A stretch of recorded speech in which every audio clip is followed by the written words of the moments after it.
And we are live. We're Hello, live. everyone. We're live. Hello, Yes, hello. everyone. So, Um, should we do some introductions here? We're live on both channels, by the way. We're live also on my channel as well as on Alexandra's channel. So let's do some introductions, Alexandra, since we're live on both channels, and maybe not everybody knows uh, who we are. yeah, and also because I'm doing this the first time via StreamYard, I can see the recent comments under the comment section, I assume, right? And the private chat is just we two, right? I The two of us? suppose, yeah.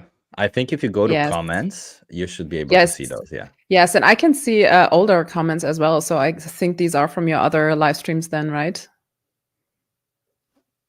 Those shouldn't be there, no. So if you see Apparently. those, no. No, so Apparently. if you see... Whatever. Wait, under comments, do you not see I the can see comments the that older are... ones. Yes, yes, yes. Oh, I can see them. Yes, yes. But I think they're also public. So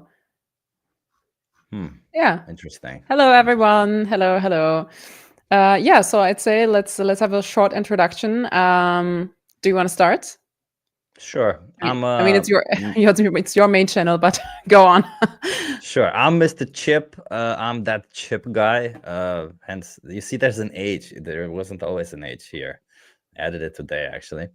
I'm a vegan person and animal rights activist. I try to make videos where I do street outreach. I do mostly live outreach these days. Yeah, I'm gonna be posting some more cool videos. Cool vegan videos, of course. Yeah. So, subscribe if you're not subscribed. Yeah. Yeah, well, hello everyone who is also watching. My name is Alexandra. I'm also a vegan abolitionist animal rights activist. And yeah, I'm also doing YouTube videos. I'm doing Instagram. I'm doing a little bit here and there, but mostly I'm active on Instagram and YouTube. On YouTube, it's in both languages. So go subscribe and check it out, of course. I upload regularly in the future. That's my absolute goal. Like at the moment, I'm not posting because I have to edit so much videos. But there's a lot coming up next year. So a lot of conversations, a lot of outreach videos, a lot of educational videos that you can share with your non-vegan friends as well. And for my Instagram, I'm mostly active on my German account, but I'm also planning to do it on the English account as well. So yeah, go check me out and follow me. Yes. And guten Tag for the German people. Guten Tag an alle Leute, die zuhören und auch Deutsch können. Ja, hallo. I couldn't understand all of that, but yeah. Yeah, but it always sounds good when someone speaks in a foreign language, right? So yeah, fair enough. It always does sound good when someone speaks. It sounds very impressive, although it's just your mother tongue. It's just like, oh my God. Okay. Fair enough. I guess to you it is your mother tongue. So we're gonna start this off just to get things a little bit rolling. I have Estelle Perel's game, which I think is one of the best games to play to get people to know each other, right? Okay, cool. And I mean, we already kind of know each other, Alexandra, but I think just to kick things off, let's just throw... I'm just gonna randomly... By the way, I'm just shuffling the cards right now. I'm just gonna randomly pick a card. Okay, so let's just say three. Just tell me when to stop, and I'll pick the last card when it does. Okay, so that I don't know why. Okay, go. I'm going. Stop. Okay. I wish I could get closure on ... Oh shit. Oh, we're getting deep, right? Okay. It's all deep, yeah. Well, I wish I could get closure on... But that's actually a fine question because I don't think that I have to get any closure on anything. I think I'm really fine with everything. I mean, there are relationships that I don't have anymore that I had in the past. That is the first thing that came to my mind. But do I have to get any closure there? I don't think so, because there's everything said and done and everything is fine. Yeah, I mean, of course, animal exploitation would be nice to have a closure on that. I mean, that's obvious, but I was more thinking of my private life. So I don't think so. I think, except for not being vegan my entire life, I don't regret anything. And there's nothing... That's literally the only thing, because I'm very happy with where I'm at, and I wouldn't be here if anything would have been different. I love all the people in my life. I'm really, really happy. So I think no closure needed. What about you? Damn, me closure.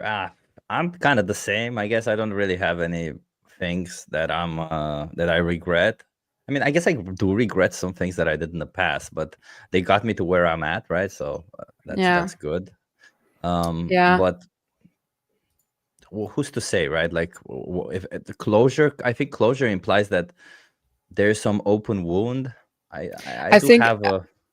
I think Renee just wrote a comment that really sums up what I feel about closure. Closure on all the animals I had exploited in the past. I think that's that. I mean, even if we weren't educated then, and there's actually no guilt that we should have because we just weren't aware and weren't educated. I mean, who's to blame, right? Our parents know because they didn't know any other way too. They taught us what they've been taught, blah blah blah, and so on.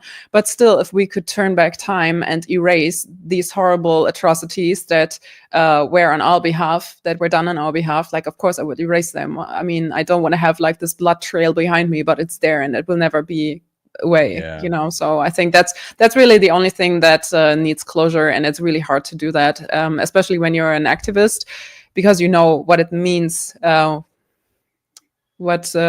was done on your behalf. Yeah, I think that's really the only closure. Yeah, and it's not just that what was done, but just how much of it also. I feel like it's just so insane that if you Oh think my that, God.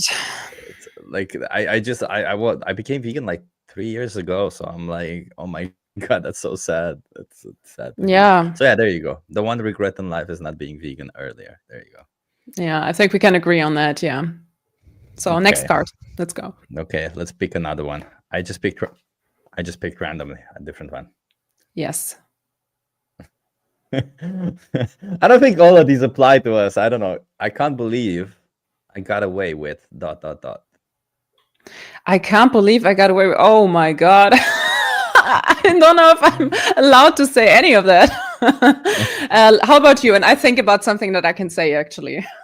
How about you? I can't believe I got away. I didn't get away with anything, to be honest, my entire life. If I did something wrong, I always paid for it. So that never got away with it. Never.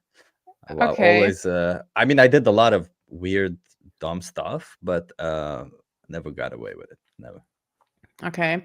Well, actually, well, it's well, there's some illegal stuff, but I won't tell that, of course. But right now, that would be very stupid. But also, I can't believe I got away with, saying some things in the past, in the long time ago past, that I would never say or think right now about people and also about animals. It really depends on how you grow up, what was your surrounding, you know what I mean.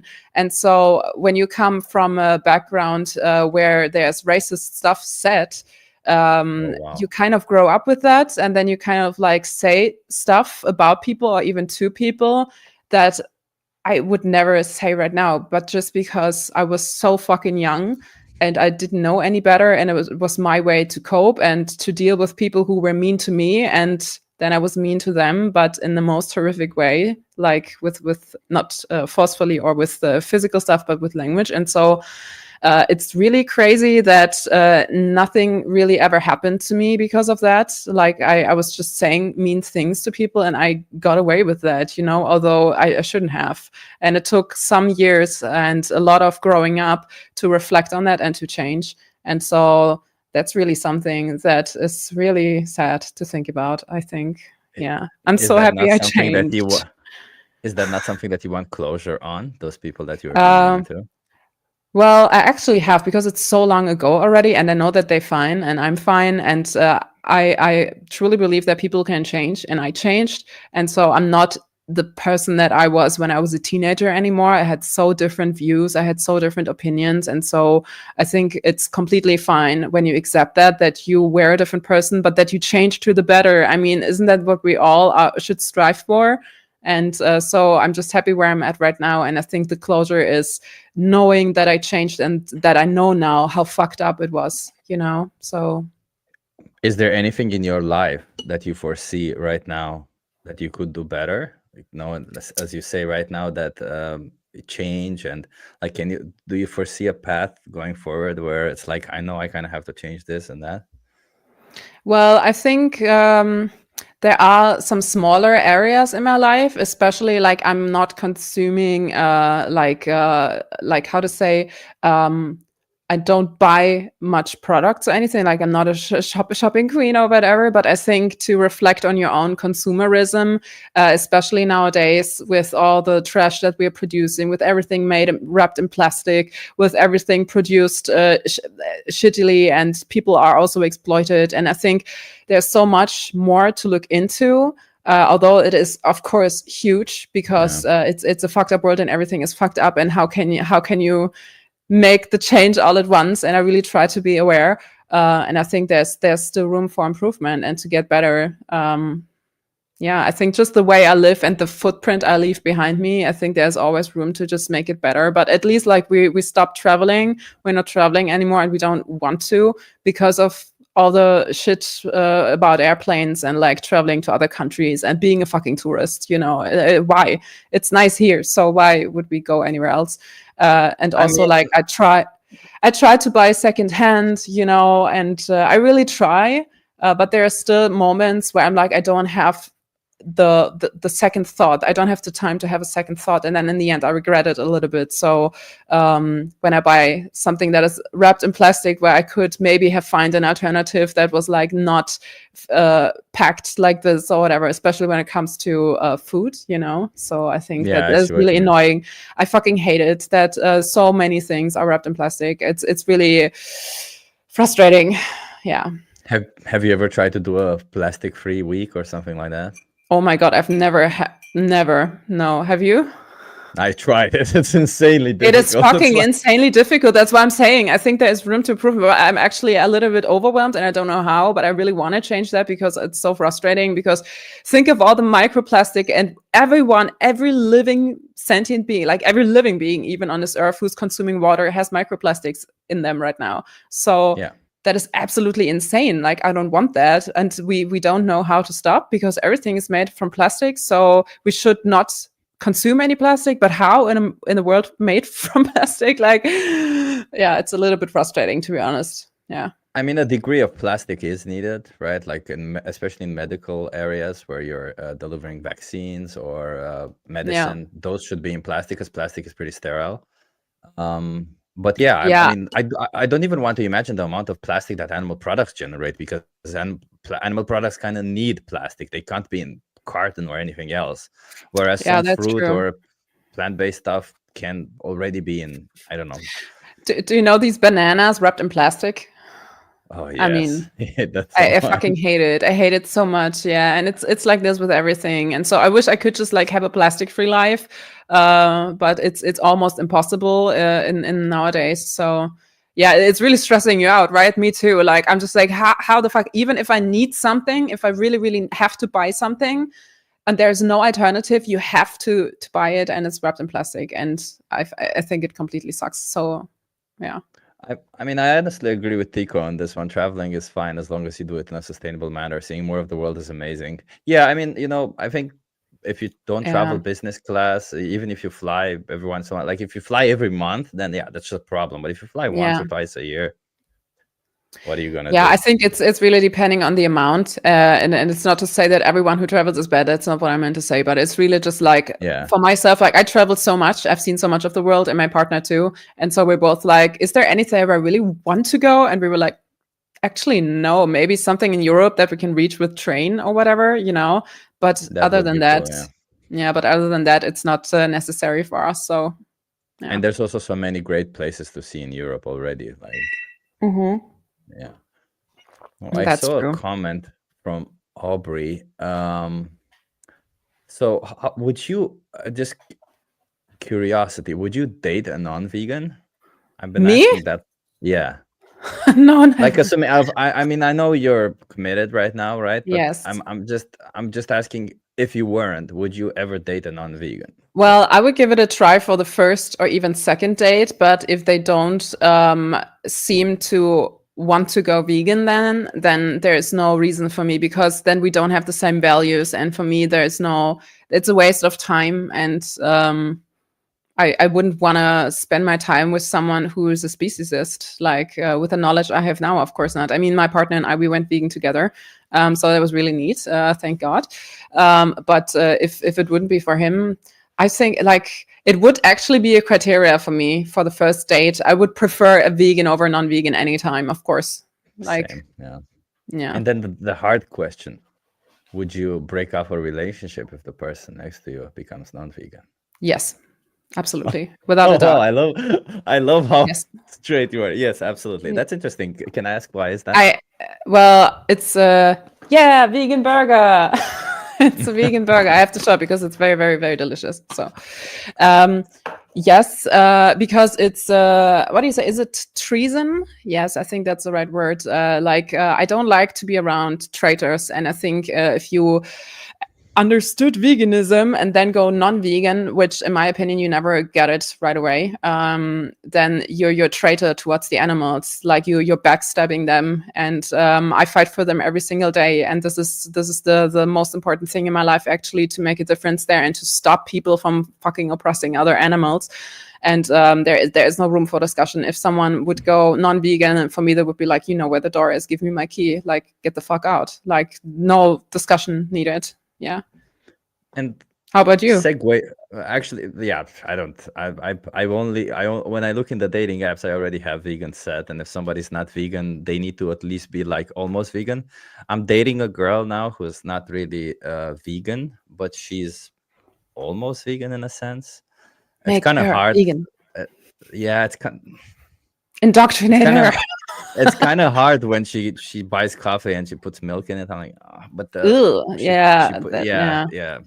But she put plant milk last time, so there's at least that.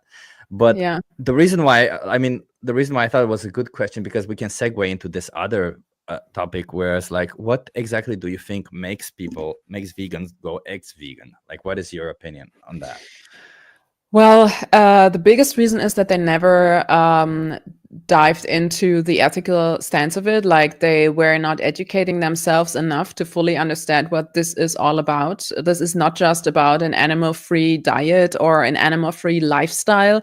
This is so much bigger than that. This is about our family in the end. Like these other animals, they are not separate from us, so we are related with them in the sense, we all come from the same earth, like from the same planet, and we are all family in the end. And I think it's really backstabbing to not get that and to exploit them for something that is optional, for products that you can easily live without. And I think the reason why people go ex-vegan is because they never have had this connection. They never understood truly what this is all about. This is about our relationship almost with ourselves, because I was reading a book recently. It is called The Dreaded Comparison, and it's about the comparison between the enslavement of humans and the enslavement of other animals. And it really, really, really showed all these parallels, and it is mind-blowing. Like you think you know everything, but you just read more books. Everyone, read more books about it, like from different people. Don't focus on just one philosopher who thinks he knows it all. Just read multiple books on that, and you will have multiple new thoughts on that. And the thing is, there was one part in this book, and it was like, what you don't like about yourself is, and what you don't want to see in yourself is what you say is what you take as a reason to oppress the others. So for example, when someone is oppressing an animal and says, oh, I do that because animals are not able to act on morals, and animals are just like savages and wild. It is exactly what the person is doing. The person is acting without morals, and they're acting as a savage and like a wild animal would, and it is so fucked up. So when people don't get that, they really don't get the idea that when you hurt someone else, in the end you hurt yourself, because the oppression comes from a place of ignorance and from a place of not accepting someone. And the first person that you're not accepting is yourself. Otherwise, you wouldn't have to oppress someone else to feel powerful, to feel like you have a power over someone. And if it's not about you, you have to enforce it onto someone else. So you either pick someone that is easy to oppress, someone weaker, or you kill the beast. Hence why we have people going out hunting lions, hunting wolves, hunting bears, and being like the proud mostly men that do that. So they feel a sense of power, because in real life they're so powerless and they don't know how to deal with that. And this is why they do that, you know? And I think there's the ethical sense is so much bigger than people would actually get from the first idea of it. It's called the dreaded comparison. Yes. The dreaded I just was giving it to my podcast partner, and so I'm not having it here right now, but it's called The Dreaded Comparison. It's a really good book, and it also has illustrations about human enslavement versus animal enslavement. It is the same practices in both cases, even like the physical practices and the practices of oppressing others with different methods, like psychologically and physiologically. And I think it's really, really crazy, because it's such a deep topic. And it goes deeper than most people think. And this is why they're non-vegans, because they don't dive that deep into that. They really just think like, oh, not oppressing animals because they're sentient, and that's that. And then they don't give a fuck at some point anymore. So wait, because that's my question, right? Yeah. Is it about them not knowing what veganism is about? Or is it about them not understanding? Well, not necessarily not understanding, because let's say conceptually they understand it, right? Like I talk to a lot of people on the street, and conceptually they understand the idea, but them not, I don't know if relating it, but like not actually getting it, not actually getting into it, not actually being like, oh, this is what we're doing, it's messed up, right? Because right, that click moment that we all have at some point when we realize how messed up it is, that how we treat animals and what we do when we buy animal products, basically what we're supporting and kind of what we're saying. So do you think that these people who become ex-vegans, I mean, I'm assuming there's also a portion of people who have a problem with not having any vegans around them, and then they just fall back into the same things and forget about that whole idea. But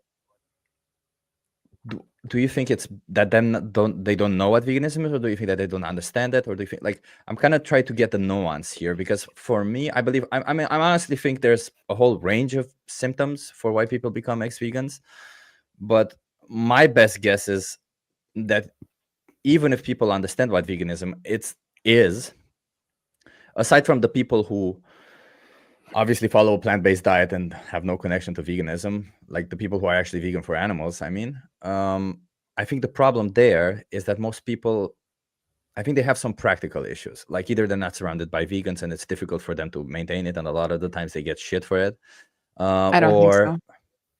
You don't think so? Okay, interesting. Tell me more. Why is that? Well, I don't think so, because if you really don't want to exploit animals, you will always find a way. It is what it is. And there is no practical thing that within the definition of veganism, it wouldn't be possible for you. So if there's really no alternative and you have to get these meds to survive, and they are not vegan, well, of course, within the vegan definition, go take the meds, don't die. It's a lifestyle, it's not a death style, you know? So, but I think these people who say that this is because of practical issues, I think this is more an excuse again. You know, it is just an excuse because they're lazy and because they really don't care. I think there are just people who are too much focused on themselves, and the brain always tries to find the easy way out. And if you are not having like a strong character, I think this is what you really need to, even in moments where it's a little bit hard to be a vegan, when you're, for example, in a different city and they're not vegan restaurants, you don't know what to eat or whatever. Like, we've been in situations that were really like shitty and fucking hard, but we were never throwing our values overboard. But I think there are a lot of people that do that because it's easier and because they don't give a fuck. They just care about themselves. I think it's an ego thing, and I think their own ego is what drives them to rationalize everything they do. You know what I mean? Like, even if they understand veganism, but they don't. Even if they understand the definition, and even if they understand the urgency, and even if they understand what it means to buy an animal product, like what this entails, I think they just don't care. I think and they would never admit, but yeah. but I think there's some degree, of course, to apathy, right? To this idea of not caring.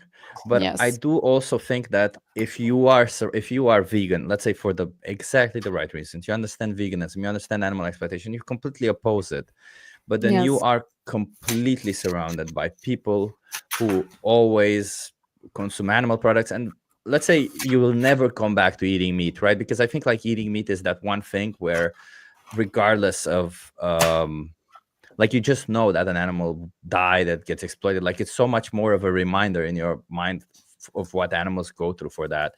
But when you consume an animal product, like let's say a cookie that has some milk or milk powder or whatever it is in it, right?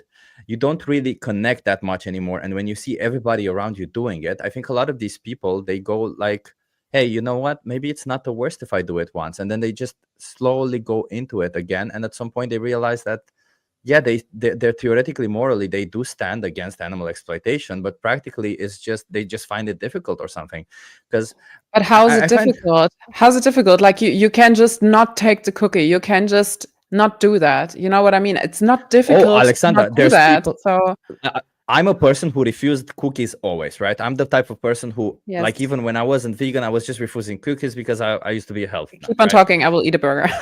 Yes. So, but there are the lack of will of people, you know, like I have talked to people, including friends that I have, who, when they get offered something, they think it's rude and they have a problem saying no to things, you know, they literally have a problem saying no to things. It's So, it's more rude to fucking exploit an animal. So there's no. 100%, like, no, It's we're in just agreement here. I'm just trying to try and find like an understanding of what's going on there, right? Because it's obviously one of the problems of veganism. It's obviously one thing that we need to discuss and tackle more and more. But is it just is it just that all these people are victims of circumstance, that they are not strong-willed enough, right? There's just people who are not strong-willed enough, right? Like I don't think these people aren't necessarily that they want to be vegan, but rather they just, you know, they don't think about it too much or something like that. I don't even know, to be honest, because I'm not like that, but I just try to give them the benefit of a doubt that they're not actually maybe apathetic, maybe they're just being a little bit ignorant or something. I don't know. I just think that when it's that easy for you to take the cookie, and when it's that easy for you to prioritize the feeling of your non-vegan animal abusing friends or animal exploiting friends, I think your priorities are in the wrong place and you didn't understand the issue at all. 100%. But Yeah, we and I also think at this gotta, point we have to educate people more, and we have to more. I think that one comment just said it, like we have to guide them more, and we have yeah, to make them we do. understand that, like the intensity and the urgency of what they're doing. Like this is not a small thing. Like this cookie might be a symbol for, oh, it's just a small thing, it's just so easy, it won't be that bad because it's not much. But what it entails is it opens the door to, well, animal exploitation is okay in your eyes, because otherwise you wouldn't be able to eat that cookie. Because if someone would offer me a non-vegan cookie, I'm fucking disgusted. Like I'm even mad. I try not to be, but I'm even mad, you know, that someone has the fucking audacity to offer me something that an animal has been bred Yeah, that's into ridiculous. existence. Yeah, Do you understand what that means? Like they it's wouldn't an even be insult. here. It is a freaking insult. If people don't know that I'm vegan, like I try to be still nice, but I immediately go into educating them about it, why I reject the cookie.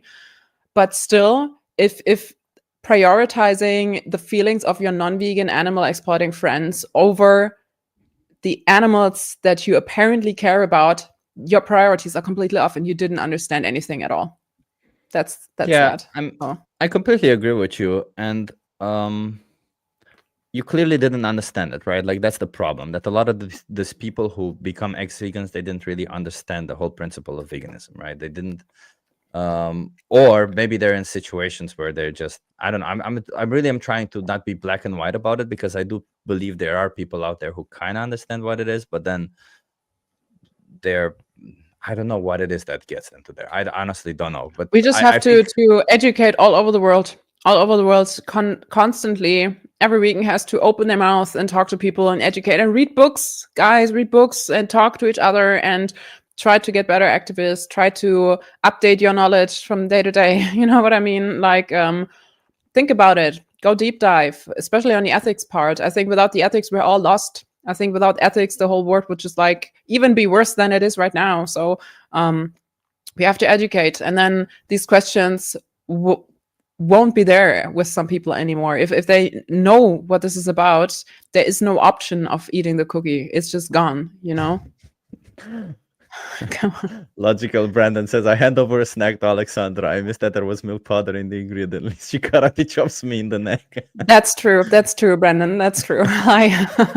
Be careful, Brandon. I'm coming for you from Germany all the way. Yes, that's that.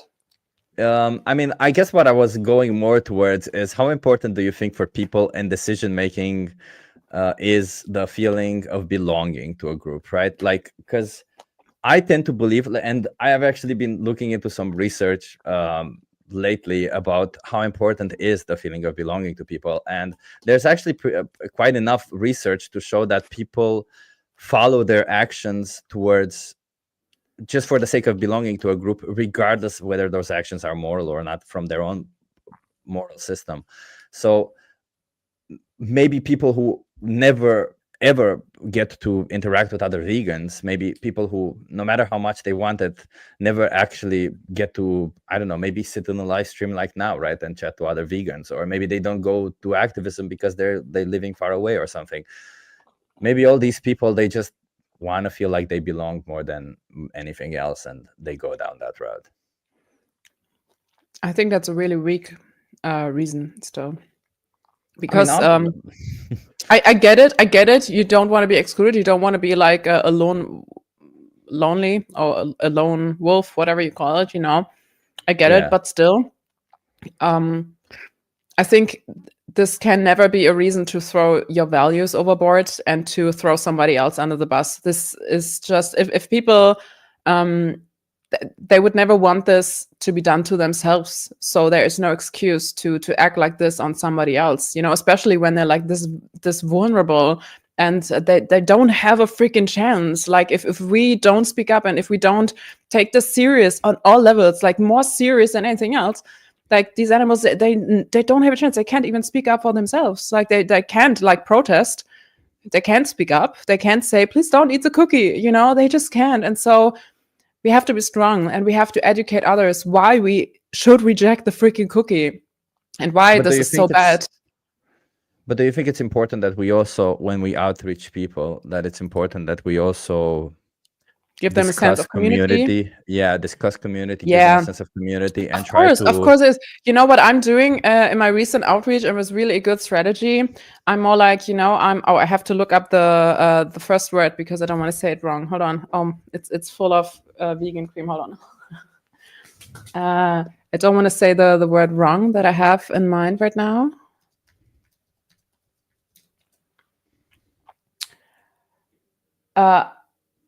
Okay, it's the word I was assuming it was. Okay, so I'm telling the people, you know what? I don't want to missionize, like I don't like religious people are doing. Like I don't want to missionize. I want to recruit. I want to recruit you in the fight for animals. We need you on our side. The animals need you on our side. So please ask yourself, what are your values? Do you want to be on the side of freeing those animals from enslavement? Or do you want to be on the other side? Because there is no in between. And when people hear that, they are far more like they get it a little quicker. I have the feeling, and they don't feel like I'm like attacking them, and they get a little bit more what this is all about, because I'm just like, this is not a small thing. Like these animals, like billions of them, even if it would be just one animal, but they are enslaved, they are oppressed. We don't even see them as victims anymore, and so. We are in a fight, in a big freedom fight right now. And we are doing that for them because they can't. And so we need everyone on our side as a closed front, and we need to be a unit, and we need to speak up for them. And I think people get that a little better than, you know, that sense of community when you phrase it like this. I also like what the Brandon says. That was also kind of my point. But it's important to recognize that most people are tribal, and we need to keep that in mind when doing activism. Yeah, so they should join our tribe. Yeah, exactly. So they should join our tribe, right? Yes. Exactly. So Yeah. hence the importance of the vegan community being a tribe, being united, right? Yeah.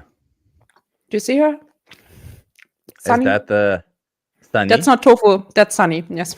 That's Sunny. Okay, you got hmm Sunny and you got Tofu. Love it. hmm Wait, why the name Sunny and Tofu? Now that I ask. Well, Sunny, that was her name. And I was seeing her the first time, and she's just like a ray of sunshine. And I was like, okay, the name is fitting perfectly. And Tofu, we just rescued like 1.5 months ago. She was living on the Uh, streets, and apparently nobody gave a fuck about her. And then, of course, we named her Tofu. I mean, what else?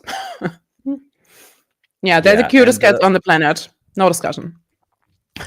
yeah. So I'm kind of slowly pivoting into the direction where the reason why hmm we started doing why we said we wanna discuss and meet live and have a conversation was because there have been some there has been some infighting in the vegan community, right? There's There has always been some infighting. There's always some there's infighting always in the some vegan community. I fucking hate there's it. always Fucking hate yeah. it. So how important do you think it is that we stop this infighting? I think it is important that we do it publicly. I think it is very important that when we do something public, it should be serious, it should be solid, it should be professional, it should be Yeah. very productive, and it should be reasonable, so that when a non-vegan sees two vegans talking publicly, that they don't think, oh, they're not even on the same page, ha ha ha, so why should I care?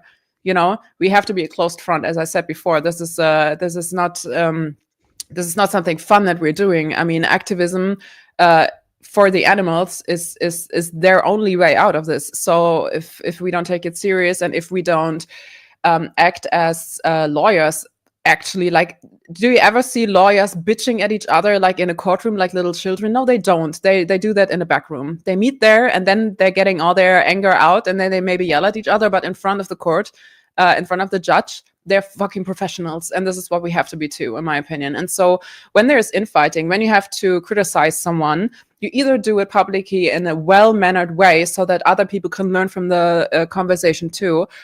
When there is something in the first place, try to do it internally. Try to do it like message the person, try to do it in a one-on-one conversation, try to do it like this, or like talk it out in public, which is also okay, but then just do it in a well-mannered way. Because if we bitch at each other, and if we dismiss each other, even as activists, even as vegans, that's such a big red flag. Like we there's no room for that. There's no room for that. We cannot let that, like, there's literally no time for that. Do you know what I mean? Like, Yeah, and so I've been also down the rabbit hole today, especially of studies regarding infighting within communities, and I have a couple of studies that mention just how important it is that if there is infighting, that it gets solved, because the unsolved infighting always leads to burnouts from activists or people wanting to leave the community or stuff like that. And we don't want any of it, right? Like, we want to be strong, and regardless, like, I do believe it's important that we show an outside message where we are strong, and that is extremely important. You're right, but it's also yeah. extremely important that we remain strong on the inside, right?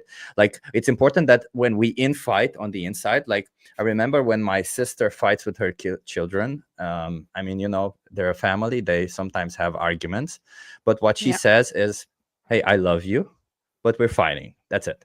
So I kind of love this idea, this perspective, and this is kind Yeah. of what we need to do also within the vegan community. Like, hey, I appreciate you mentioning this. I understand your argument. Yeah. Keep on talking. I love you, or you're still vegan, or whatever. Not to instantly diminish this person and say that they're no longer vegan, or Yes. call them names, but rather, listen to arguments, debate, discuss, and move on, right? Like, this Sunday, I literally had an argument with Sky about the whole wildlife intervention thing, and Mhm. I actually listened. I changed my opinion slightly. It's like, that's the thing. We need to have conversations. We can't just Yes. not have conversations, because everybody has things they don't understand clearly, things they don't really grasp, and we can't just shit on people who don't understand it, or say, hey, no, this is how it should be, stop thinking like that. No, we can't stop thinking. we have to keep thinking, we have to keep questioning and debating things. So Yes, conflicts will arise from that. I completely agree. And I think, if there's no room within the vegan community to think about certain strategies or aspects or, even different principles, because when we have reducitarianism, we have abolitionism. So these are two different principles in the end. They are. And I will never agree with a reducitarianism. How do you say reducitarianist? Yeah. How do you say? God damn it. Reduktionist. We say it in German right now. Okay, so I will never agree with them on the principle, but I understand some of their strategies. Like some of them might have good aspects that might help the animals in the long run, but that doesn't mean that I would ever change or do these strategies myself. I just get where they're coming from, even though I don't agree with them because of the principle part. And so but there's no reason for me to diminish them or to even go over them in that sense that they completely lose the energy to fight for the animals at all. Like, I remember when you told me a few days ago that you were having an argument with someone and that you weren't doing outreach on that day. That fucking broke my heart. I was like, so no Chip today, being out, talking to people about it. I was also very sad about that, and that should never be the case. We should rather strive for conversations that build each other up, that have a very adult-like base, so that nobody assumes that they know it all already. I think that's the best stance to put it, because I don't freaking know it all. I might change my entire opinion tomorrow. If I have better arguments coming at me, I would be a fucking idiot to refuse them because, oh no, I know it all. This is not how we all went vegan. We went vegan because we heard better arguments that made more sense. And so why should we close up right now and think that we are done with our journey of education or whatever? And this is why I think we should read many books, we should educate ourselves, we should dive into that, and we should exchange with other vegans and other activists, especially who also do things, even if they're like completely different than we do. Like, for example, I will have a call with Reduktionist next week or whatever. I haven't set up a date, but I have to do that. And at first we were bitching at each other in the comments, but then I was coming back one day later and I was like, okay, you know what? This is not how it should end. This is just not how any conversation with another fellow activist should end. Like, he's also a street activist. We have different principles, but I really want to talk it out in public, but in a decent manner, so that other people can learn something from it. And even if we leave this conversation and nobody of us changes their minds, I think it's important to exchange so that the arguments are out there properly mouthed, I know what you mean. And the funny thing is that I think that's what I believe is the right approach, right? You think that one of the activists is not doing a good enough job. You think that this person has some faults in how they're approaching people, or their method is not right, or their message is not right, whatever it is, right? You talk to these people and you try to get them to understand what it is, right? You don't start calling those people names. You don't start shitting on them or making videos about them. We know who we're talking about. And all of a sudden, just to prove a point, right? Because this isn't about proving points. If I wanted to prove that I'm right to somebody, I would debate them, right? I would shit on them or whatever it is that I would do. But if I wanted that person to understand it, I would have a conversation with them. I would try to get them to understand it, right? So if I just don't understand what the perspective is from these other people who, I mean, come on, let's face it. Chip himself asked for people to give feedback to him during outreach. The problem is when he doesn't want to take responsibility for the wrong messages he sent during his outreach. So about this, I think maybe the two of you met each other, because it's still online communication. Maybe the two of you met on the wrong path, maybe on the wrong level, because quite frankly, it's not the best idea to talk this out in a comment section. It's not where other people can just like chime in and like give their 2 cents on it too.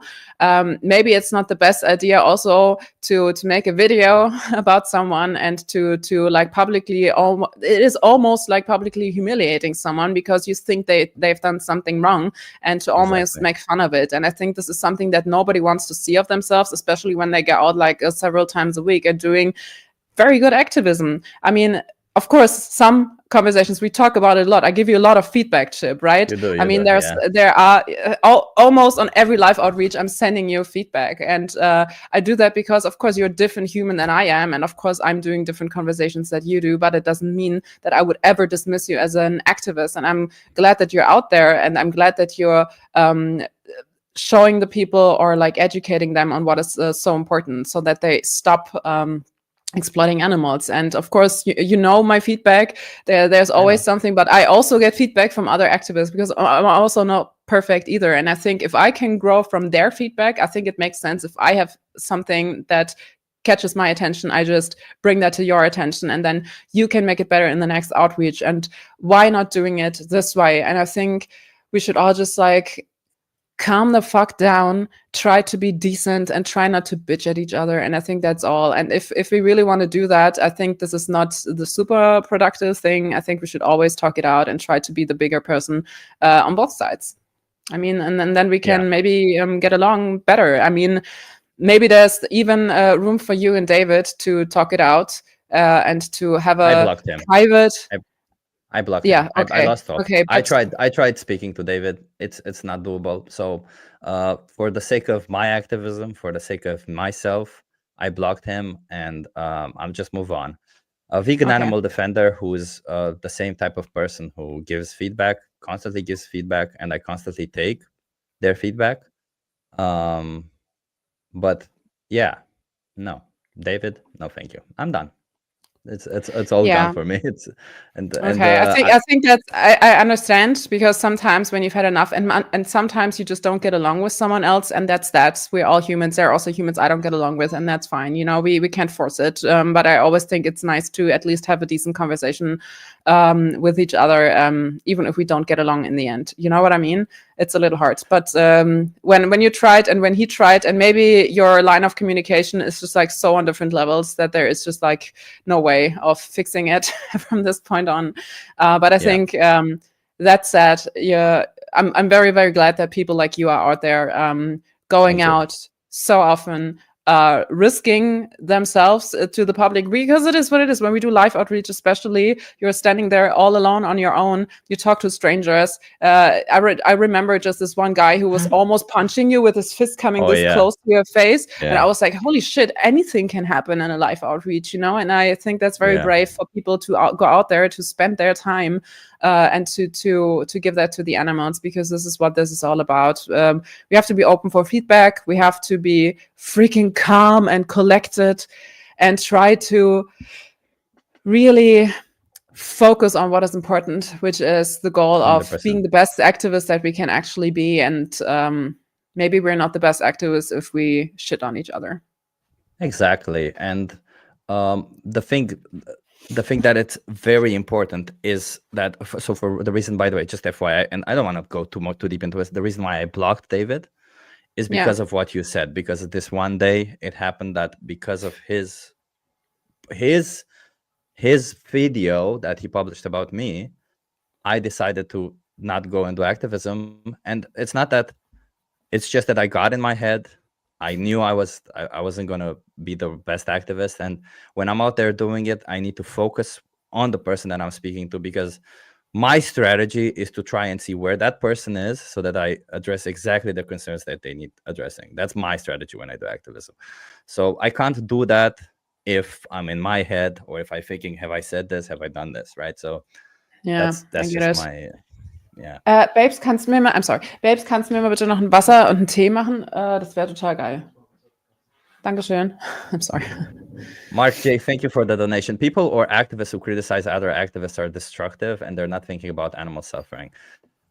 You can criticize other activists. It's not necessarily Yeah, we have destructive to to criticize actually. other. We Yeah, like I'm criticizing Chips very often, but he often. never got Yeah, it in the wrong way, and he always appreciates the feedback. That's why I always feel free to send him more feedback, which is also nice. Like if we do it in a good mannered way, productive. people will be happy to receive your feedback. So just Yeah, be nice. productive. Productive criticism. Be nice to the person if that's what they need. Be mean to the Yes. person if that's what they need. Regardless, just keep in mind that uh, when an activist does activism, regardless of it's myself or anybody else, they're trying their Yes. best. Going out there is, I mean, I've been doing it for, I don't know, I want to say for so long, but I haven't been doing it for so long, but I've been doing a lot of activism, and I still am nervous before I go out there. I'm still in my head a little bit before I go out there. I still need that push before I go out there, right? So it's not easy to go out there and do activism. So if somebody does it, hey, we need to encourage that people to do more, and we need to make them understand how to do activism better if it's something that we disagree. And if it's, at the end of the day, I still think that even if you just go out there and speak about animals in general, even if you just to tell people that, hey, behind these products there's living sentient beings, I still think it's a win. Honestly, I just still think it's a win. I was just thinking, like, did I just defend tone policing? I was just like, we should all be nice to each other. But I guess Tone you know what I policing, mean. yeah. Yeah, I Yeah, mean, yeah, yeah, yeah. it is a little stupid to say that, but sometimes it really makes a difference on how someone approaches you, and if it's like making you afraid, even in that sense. I mean, we're not only logical, consistent people; we are emotional beings, and we act on our emotions too. And I think we shouldn't forget about that, especially when we talk to someone else who's also that much invested of making a change for the animals. And so I think, especially with people who are already on our side, just do this and not this maybe. Dankeschön. And So yeah, and yeah, I'm yes, not there's gonna go down further. This there's also something I wrote down that I want to discuss about your outreach. I hope you're okay with that. yeah, Let's please, do it let's right go. now. It's the perfect timing. Yeah, Okay. do it. So, because I was writing down some things that I wanted to ask you. So I wanted to ask you, yes, I said it. I said it. I wanted to ask you, why are you not recommending Dominion to the people? It's a good point. Why am I not recommending Dominion to people? I feel like I should probably recommend Dominion more. I recommend Dominion to people that I think are so far disconnected from animals. That's the people who I usually recommend Dominion. But to the most people, I recommend Gary's speech, because I feel like if I notice that a person is one of those people who, the minute they open Dominion, they're just going to close it, then I feel like it doesn't really add any value to it, right? That's why I recommend Gary's speech, because I feel like Gary's speech kind of hooks you in. It kind of gives you that whole thing. Dominion, I can't watch Dominion myself. Like, I just can't I've watch seen it it. like 12 times. Jesus Christ, I can't watch. I Yeah, tried watching 5 minutes. I went in the other room, I cried, know. came back. I I know. just I know. can't. It's Yeah, it always sends me into a roller coaster as well. But I always offered my non-vegan friends to watch it, which made some of my friends, not all of them, but some of them vegan. And so if they're like, I'm too afraid to watch it, I'm like, okay, let's watch it together. Like, okay, if that is the price that I have to pay as an activist right now to go through this fucking hellhole again with you, so that you stop doing that, then let's fucking do it, okay? But I think yeah. Dominion is at the moment the strongest and most powerful piece of evidence that we have that shows what is truly going on around the globe. And I think to not urge people to look their victims in the eyes is a missed opportunity, in my opinion. So Dominion is always something that I recommend to people. And when they are telling me, oh, I think I don't want to see it, I'm like, but as long as you're not vegan, you have to. The world is a shithole because people are ignorant. Are you one of these people who want to be part of that ignorant mass that is willfully ignorant, or do you want to face your own responsibility right now? And then people are really, they actually are watching it then, because I think it is a matter of how we recommend it to people. And I think the biggest piece of evidence, the best way made, like, it's 4K, it's 2 hours, it's with drone flights, it covers almost all the the categories in which we exploit animals. I think it's fucking powerful. And although I really like the speech of Gary too, I think Dominion is more powerful. Like, Interesting. far more So powerful. the reason why I don't recommend Dominion is, one, because of the people, and two, because if somebody were to recommend me that I watch Dominion, and I imagined when I was not vegan and somebody recommended me that I watch Dominion, I would turn it on, watch a little bit, and go like, no, I'm not gonna watch it. Full stop. And You should do it on a live stream too when you watch it. to watch that Dominion on a live stream. Yeah. would Vegan be- watches first time Dominion. I think that would be crazy. That would would just make be like this. Yeah, but I think maybe worth it when you can also share what you see, if that would be possible. Yeah, that would be interesting. I need to find out if I can watch it live. Yeah. Yeah, because the YouTube has all these content policies. But yeah, that's the reason why I don't recommend Dominion. But I'll do this. I'll try to recommend it more. But if I feel like somebody, because in my opinion, if I feel like somebody's almost there, I think like, do you think that if so, like, I believe that every time, this is kind of how I see activism. When you do activism with a person, you're just pushing them a little bit further, right? You're never to hope that one person goes from 0 to vegan as you meet them. It's kind of like it's a fantasy. That's your right? mindset. That's your mindset, Chip. No, you can make everyone go vegan on the spot. I just believe like it's not that like I can make everybody say that they'll go vegan, sure. But that's not what I want, right? I want people to actually go vegan and understand the point, right? So I think that every time you meet somebody and you want them to go vegan, what I do is try to get them in that direction as much as I possibly can, as much as I know that they will be able to do it right there as they meet me, right? And then if they meet another activist, maybe they go vegan directly, whatever happens, right? So my point is that I just push them as much as I can. If I see that they can be vegan, sure, that's what I try to do. Hence why I push some people more than others. But I do still think that there is a step for some people. Like if there's somebody who has never thought about animals this way and has lived their whole life consuming animal products, and they generally don't care about animals, maybe they didn't have any pets or anything, they don't connect to any animals whatsoever, then I don't think that person can ever go vegan with one discussion only. I think that person needs one discussion and to watch something, one discussion and a little bit more information, right? Because I don't think.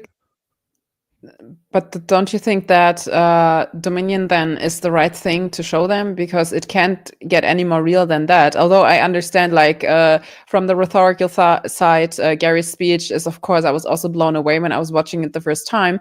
But on the other hand, it's quite old already. So it's not a recent one. And I think Dominion really puts the finger in the wound. And I think, I always try to see it in a human context. So if there would be, for example, if there is any injustice regarding humans, there is news outlet out there filming it, broadcasting it on news channels. Oh, look at this war here right now. This is happening. And you see terrible, terrible images. But when it comes to these other animals, it's so much hidden from the public, and then we are hiding it from the public too. I think we are the ones that should bring out this footage, the evidence, because this is evidence. This is what we have. This is the only evidence that we have, actually. And at the moment, it's the best film that sums it all up. And I think this is almost in our responsibility to urge people to watch what is truly happening. Like, even if we tell people, like, this is the standard practices, and you think you know something about animal exploitation, but this will show you everything that you don't know yet and what they want to hide from you, because people don't want anything to be hidden from them, and they don't want to feel bullshitted, so they will be curious in a way. And I think we should urge them to watch footage like this, and especially Dominion is by far at the moment the best piece of evidence that we have. And we have to represent the evidence to the people so that they believe us, so that they understand as quickly as possible. We should urge them to watch it the minute they come home. Like, put it on double speed and you have 1 hour movie, and then you're through, and then you know everything about it. And you don't even have to listen to the facts that they're spitting. You just have to see the freaking images. Turn off the sound if you can't hear pigs screaming in gas chambers, but look at it. look at it. Don't look away. Don't be like too shy to, oh, I can't. Yeah, Look but at it.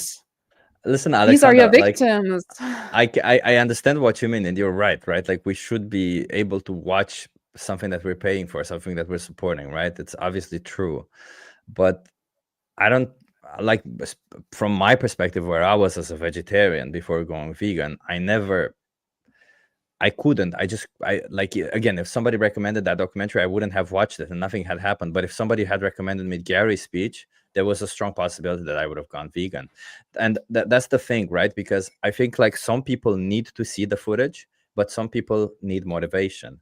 And I think that the people that need motivation, Gary's speech is better. But the people who refuse to believe it or who need to see the footage, they need Dominion.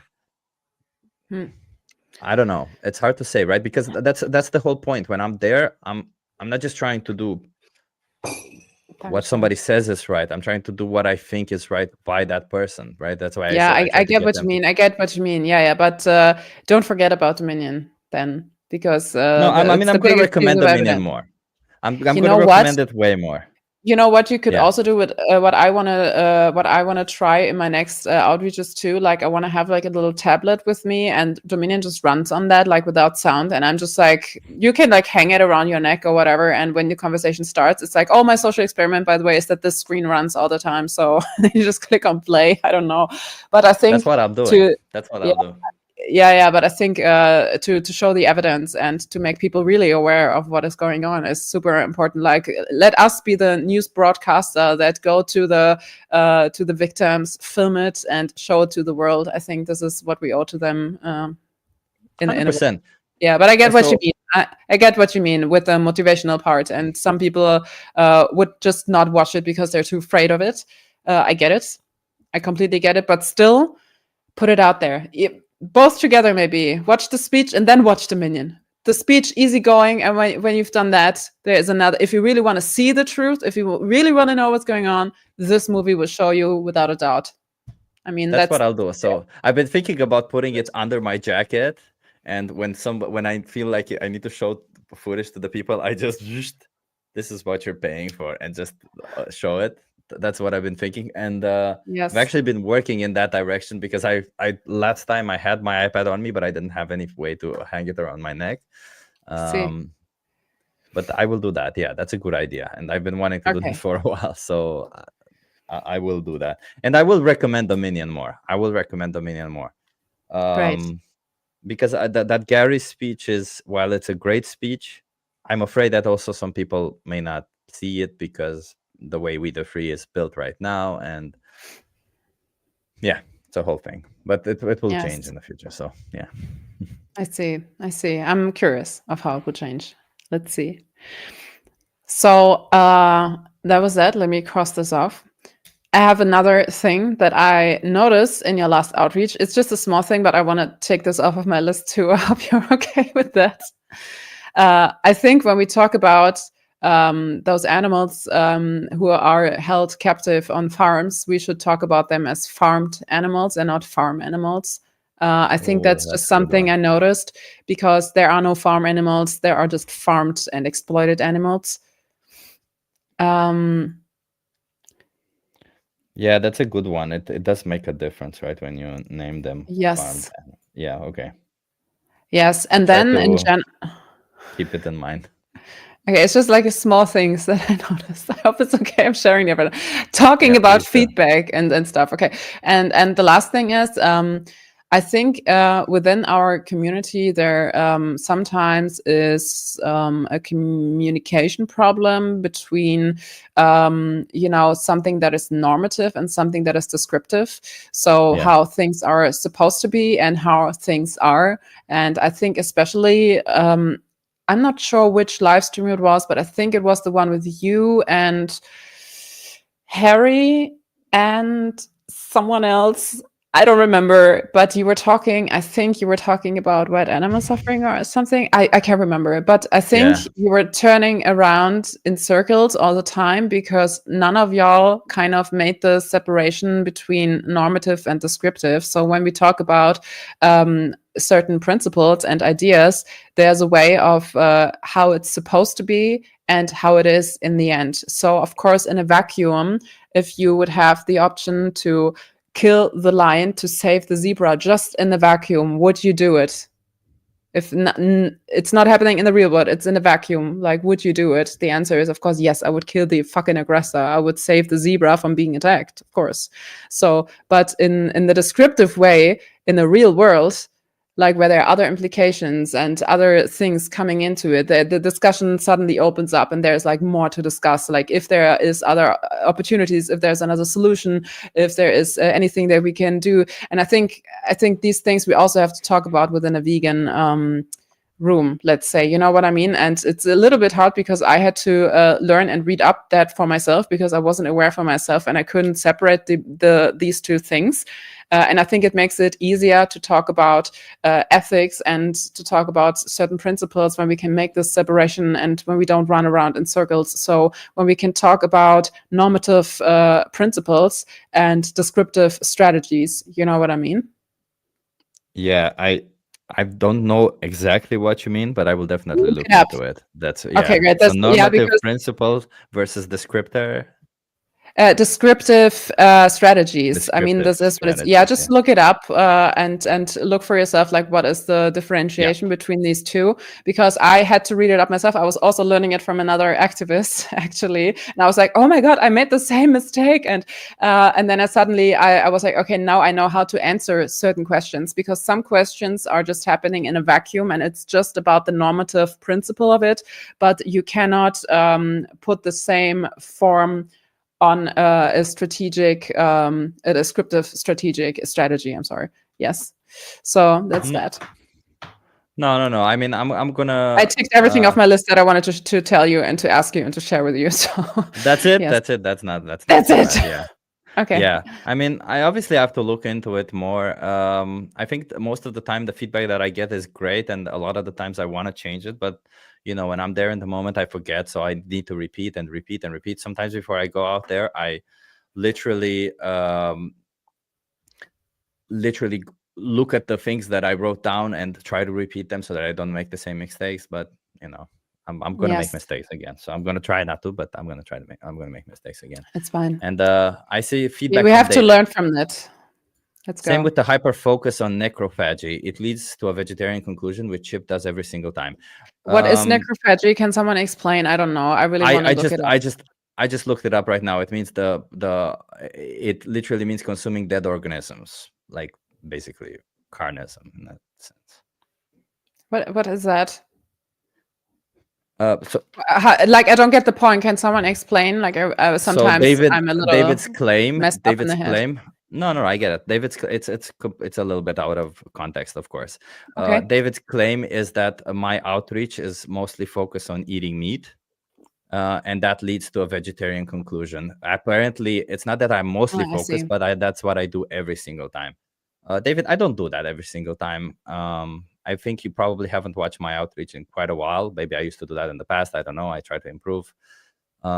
But I don't think that I do that every time. I mostly just try to see where that person is at, and I try to discuss that. I insert abuse, I insert exploitation, and I don't just insert them, but I rather try to get that person to kind of understand what it is also. But, you know.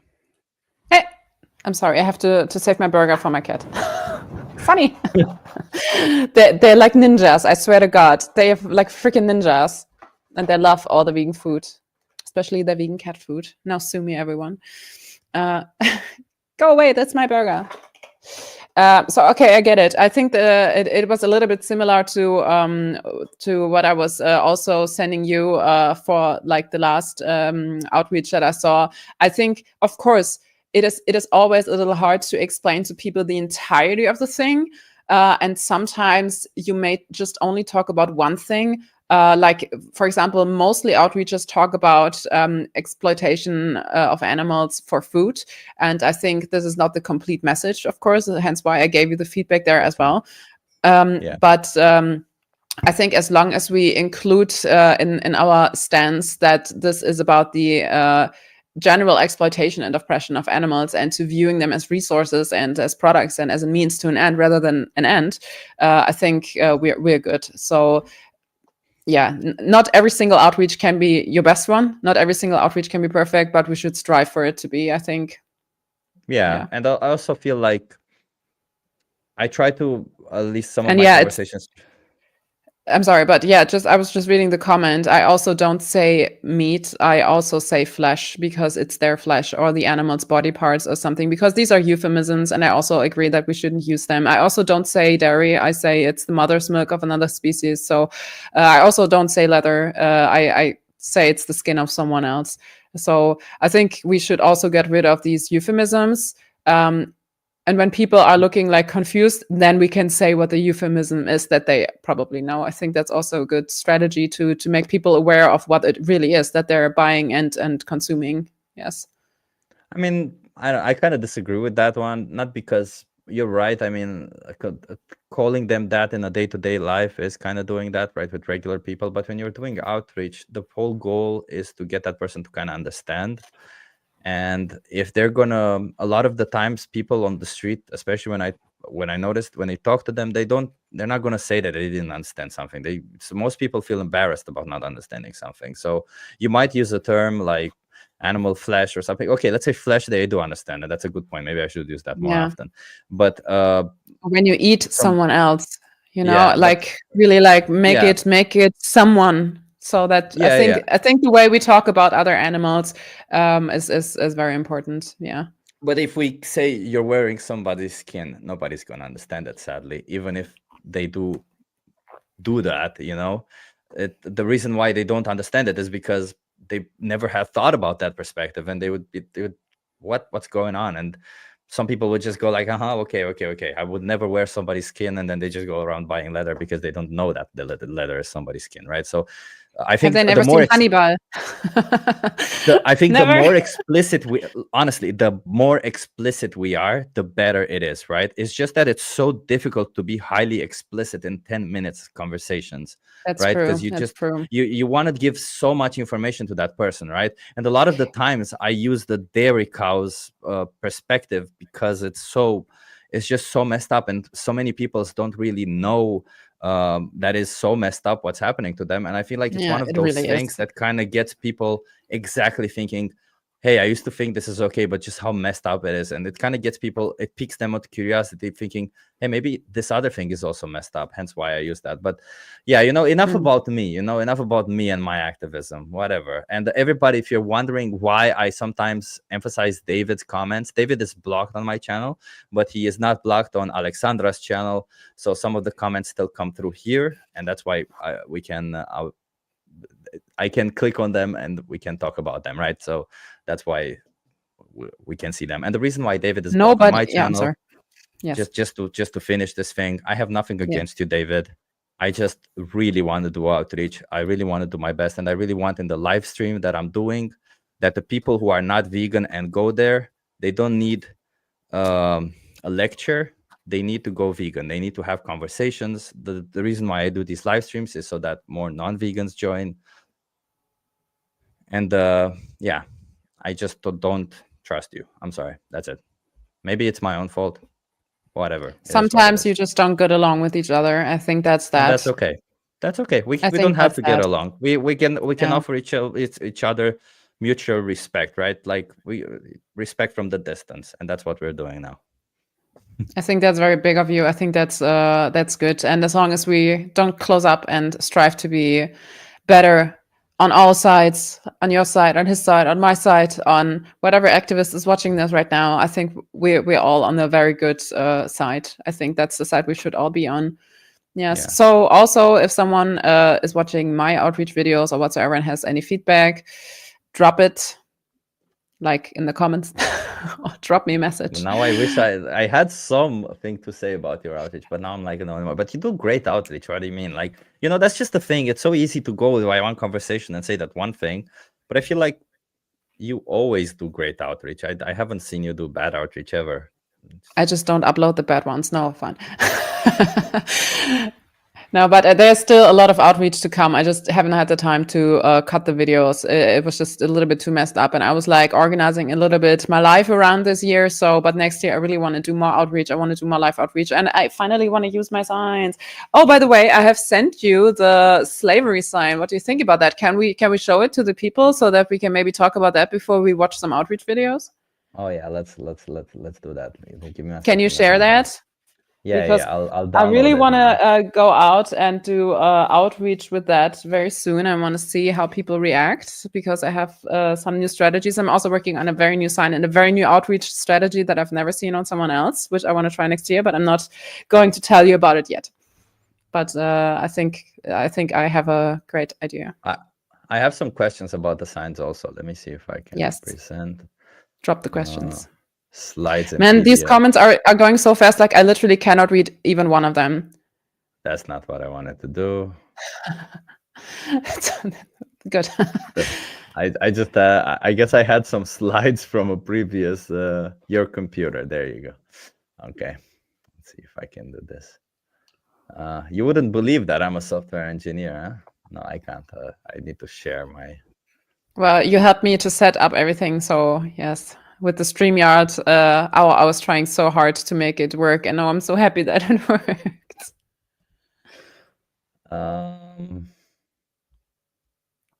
Yeah, I'm trying to. Okay, here's what I'll do. I'll just move this one over here like this. And I'll put it like this. So this is one of the signs, right? Turn around like the other side. The other side is the other sign.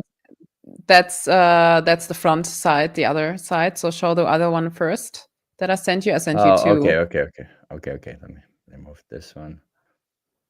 Stop screen present. And make it that we can see the entire thing. That's the best I can do with as the entire thing. I think it's maybe if I zoom out a little bit. Yeah, okay. Yeah. If I zoom out, it works. Okay, nice. Okay, I'm gonna share it now. I'm getting the grips of this. You know, software. It's not that as a software engineer I can build this, but I can't use it. That's the problem. Okay, this is the other side, right? That's the first side that you're going to show the people. Because it's very easy to agree on this. Like is slavery morally okay? And then you have these examples, and then you have the arguments for the enslavement of humans. And then what I want to do is I want to just like go through them really quickly. Do you think that these are good arguments, like that they are beneath us, that they are less intelligent than us, that they don't feel like we do, that they are our property, they cannot defend themselves, everything? People will be yes. All these arguments you go through with the people and they will agree on everything. Of course, they will do, because it is absolutely insane to not agree that these are not good arguments to enslave a fellow human, right? Yeah. And then when you agreed on all of these, you go through the pictures as well, and you're like, okay, so we have the breeding, the family separation, the captivity, the utilization, the experiments, the murder, all together as exploitation and everything, right? And oppression and enslavement. And when people are like, yes, completely not okay, not morally sound, not okay, we should never do that, then you turn around the sign. Now show the other side. I thought it is showing. Okay, it's not showing. Okay, I need to remove. It's fine. Screen, present again.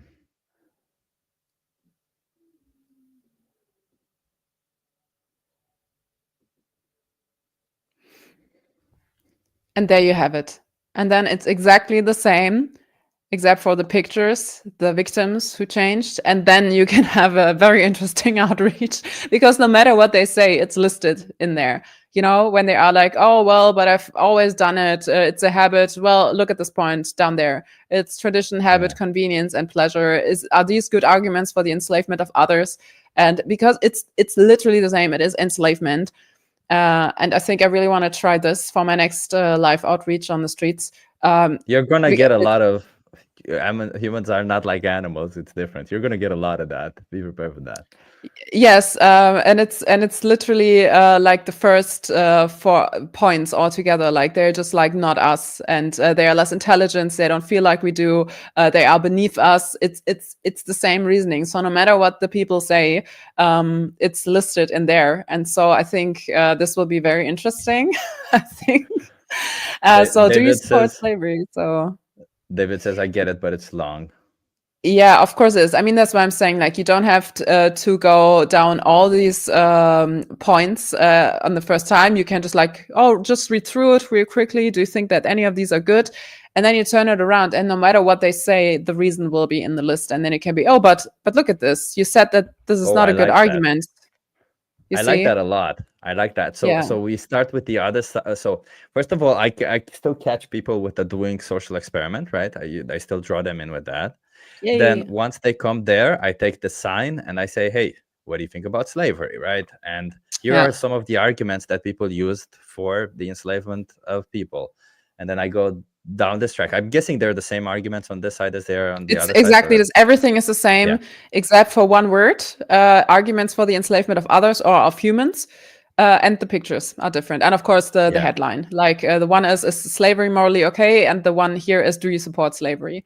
That's the only difference. The points are exactly the same. Also, like the, So I wonder if I ask people, people used to say they're beneath us. Is that true? No, they're just humans. They're like us. Okay. People used to say they're less intelligent than us. And, perhaps they were less intelligent than us, right? After all, they didn't have the higher education that we do. Is that true? Yeah, but they're still humans. Okay. They don't feel like we do. Do they feel like we do? Well, they are humans. They're going to continue saying that they're just humans. yes. Yeah. And I'll see when I turn it around. Okay. What about animals?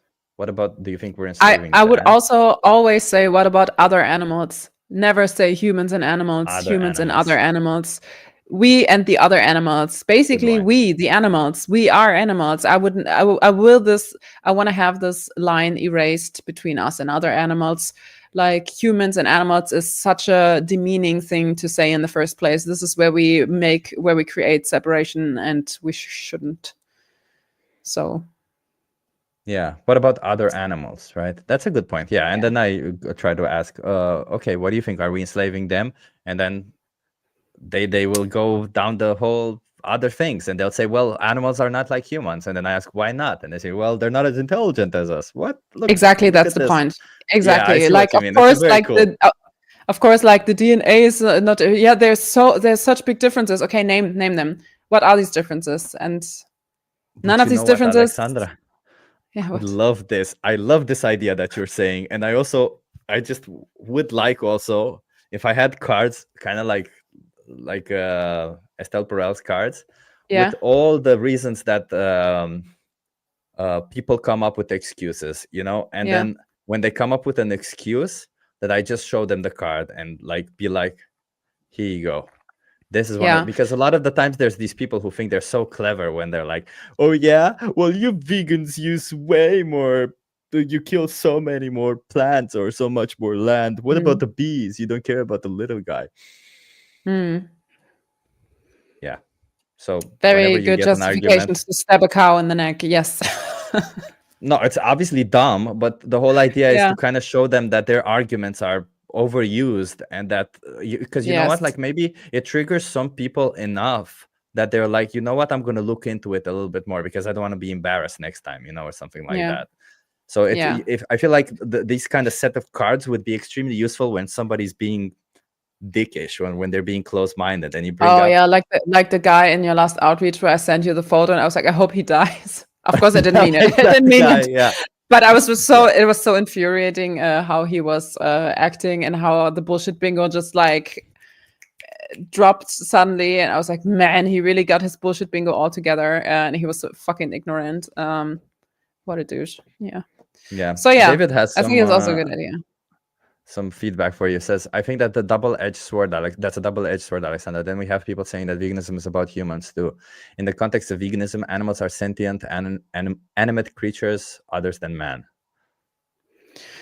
Well, I think, yeah, veganism is for the other animals. That's true. But in that sense, when we want to make people understand that these animals are enslaved and that slavery is morally not okay, we have to make these comparisons as much as we have to compare any other injustice with that to show that people already agree actually with us. I think this is the point that we should always make. Like, these are the values of people. People are against slavery, but then we have to ask the question, but do you support slavery when this is indeed slavery? So I think there is no it is not wrong to compare humans and other animals, or other animals and humans. Let's just like flip it around. Okay.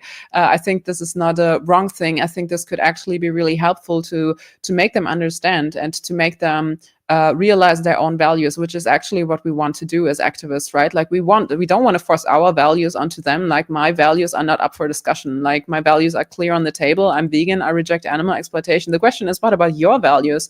Like, what are your values? Like, what are you going to support? What do you want to leave on this earth? What do you want to do?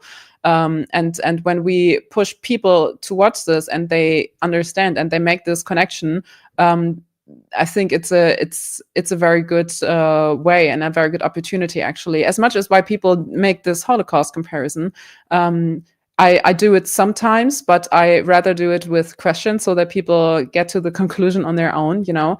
But I think it is very fair to make these comparisons and to say, well, if A is wrong, B has to be wrong too, because it's the same. The victims are different, but it's the same thing. So nobody should be put in a gas chamber, no matter which species. Nobody should be enslaved, no matter which species. And even if the word vegan belongs to the other animals, in the end, we shouldn't forget about that humans are also animals, although we are the oppressive ones. And so this is why we are excluded from the vegan definition, which is completely fair, because the animals deserve to have something on their own, which is veganism. It's the rejection of their own exploitation. But I think we should also use comparison to make people understand what they already understood 100%. at some other points, because nobody wants to be enslaved. People are, at least publicly, against slavery. And why not use that? Why not use all of that? And another David said, I think short but sweet, but I could be wrong. Depends on what you're looking for. People seem to be in a rush where I am, but that could be different in other places. That is true. I also have noticed that the most people is type. Well, actually, the most people that stop by, a lot of the times they're usually, well, they're not in a rush, but they will become in a rush the minute that you challenge their views. And but I still think that this whole I was gonna say banner, but sign can be used in a good way, because you don't have to go through all the points, right? You can just like kind of show some of the points and say you agree with them, and then you just turn it around and show them, okay, what about animal slavery? Like, it can literally be short. Yes, and also when you read through them, it takes 30 seconds to read all of that. I mean, that's 30 seconds that people should have at this point. And where I do outreach, it's a very chilled place, and I'm like, oh, it's just a 10 to 15 minute interview, and then people stop. Like, at least when I use these signs that have a little bit more content of them. But of course, there are also places where you can do outreach where you have like more people running through, and then it's like quicker conversations. It really depends on where you go and what you want to do with your outreach. But I think we should also try different approaches and not always the same approaches. That's why 100%. I really like working on new approaches that maybe drive through different conversations. And I really want to find the best way to make people go vegan on the spot. And I think I've had some really great conversations already, but I think I will have better conversations with my newer outreach approaches, which I want to share next year with y'all. So love it. And I also want to say the reason why we should be trying more outreach methods is because I still think maybe we can inspire some people to do a different type of activism. You know, at the end of the day, you might relate better with one form of activism. You might actually do better with one form of activism than another. So if you try multiple, you'll just realize that one works better for you, right? That's what I'm saying, yes. Yeah, I completely agree. Plus, so I will keep you posted how it will go. I'm really excited to actually try this sign. Let's see. Maybe live. people will Do it freak live, out. I will do Alexander. it live for sure. But maybe people will Nice. even like freak the fuck out and But if you punch do me it to death. live, I don't know. Alexander, if you do it live, do it in English, please, because I want to watch it. My sign is in German, so God damn it. Yeah, that's No. that. That's that. But maybe I will when I send it to print for you, the English version, I will also print one for myself, of course. But at the moment, I'm spending money on other things if I spend it at all. So Love it. okay. Let's want to watch the video now. Yeah, that's what I want to do. Yeah. I was just saying we're at the 1 hour and a half. Jesus Christ, 1 hour and a half has just flown by, and I can't even realize that. That's true.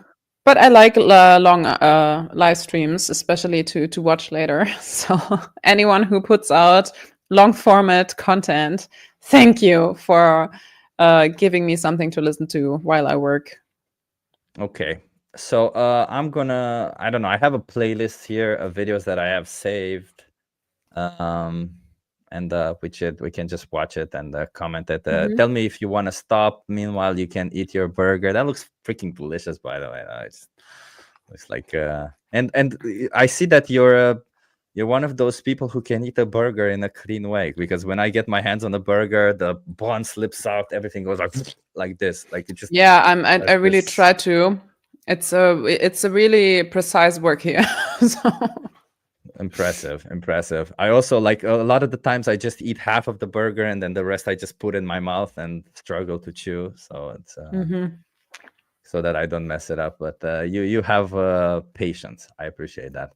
Okay, I'm gonna share my screen now. Let me present. Share screen, and yeah, the first video is of, and you might know her already, Vegan Stoner Lady. I don't know if you know what she does. She goes on TikTok and she I've seen some videos of her. Yeah. I think she does a great job. But let's go. Yeah, I think I follow her on YouTube too. Why cuddle one and carve the other? So I guess I'd have to ask, like, is this like a moral argument from your side? So it's like feelings based and I wouldn't say feelings based, but I am using your moral framework, not mine. So I'm asking, in your moral framework, why do you cuddle one of these babies but want to carve the other? I think so I think domesticating any pet was silly. I think that was like a status symbol, like a wealth symbol originally. I don't disagree with you there. I think that was silly. Like, I've got to admit straight off the bat that, like, I'm a dairy farmer, so I've got 600 Jersey cattle, 3,000 sheep, wait. 2 Scottish Highlands.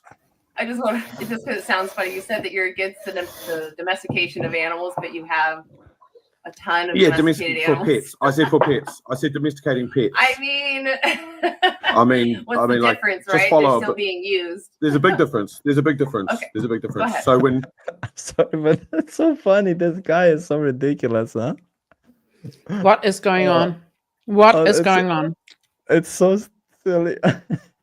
I've never heard of a dairy farmer against pets. Okay, that's the first time I hear it. Not just against pets, but against domestication of animals for pets. So when I say words, like, I am pretty careful about the words I use and how I like structure them. So, like, to misstate me frustrates me a little bit because it's a little bit disingenuous straight off the bat. We've only been talking for 1 minute, so I definitely said to domesticate pets. I believe that, I understand that a lot of farms aren't great, don't have great practices. Like, I can vouch. I'm a live streamer, so I can vouch that, like, our cows are spoiled. Like, our cows are galloping and running to me when I walk in the paddock. God. They have no problem walking into the parlor. They absolutely love it, and they love their life. If they were left alone in the wild, they would be lame. They would have mastitis. They would be in a lot of trouble. So, like, yeah, but the question is, how did they get there? How did they get to my farm? Yeah. They were born here. Yeah, they were forced bred, and they were selectively bred so that they overproduce things that you want. Well, to be fair, we just put our bulls out. I just uploaded a video the other day, actually. Our bulls. Right. Again. So if we did the same thing with humans, we would call that something. So what we would do is we would put humans into the equivalent of a farm, which would be a civilization, like city society, and then they would, if wanted and if their nature wanted, they would breed. That's exactly what we do. No, but that's exactly what we do. They're in a society. What's the difference between a slaver? It's kind of funny to see these just how dissociated these Completely dairy farmers are, right? Completely. From the reality that, like, literally, he said that it's the same as human society.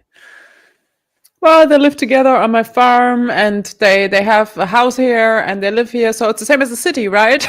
What? And they're so happy. I mean, who isn't be happy, right? They would have mastitis otherwise in the wild. Thank God. That was on my slavery sign too, where it says like, oh, they wouldn't be able to live without me or to survive without us. So this is why we take care of them. This is why we use them. You know what I mean? So, and there you go. Okay, let's see what happens. Having slaves, if not creating their own society, then. I will say that it's selective breeding. I mean, that's the genetic manipulation to make domestic animals and all the different types of domestic animals that we see today. I mean, there's so many different breeds of cows just within the dairy, let alone the beef arc. So, I mean, selective breeding, people are very, very careful where their animals are breeding too, because they want to develop beef. I can't speak on beef because I don't do beef farming, so.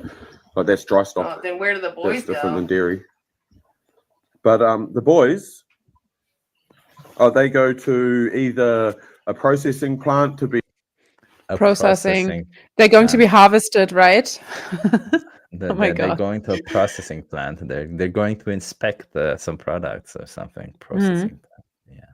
Be grown until they're large enough to be to that, or if they are undesirable at all, then they just straight away that happens. Like they may be alive for 20 minutes and then that happens. Nice. That happens. Yeah. What exactly happens? Happens. Can you walk me through it? They just walk into a knife. That's what happens. They accidentally walk into a knife. Oh my God, they're so delusional. It is really, really insane. Okay. Just so stupid, and so sorry. You think that's moral? Yeah, I see no problem with it.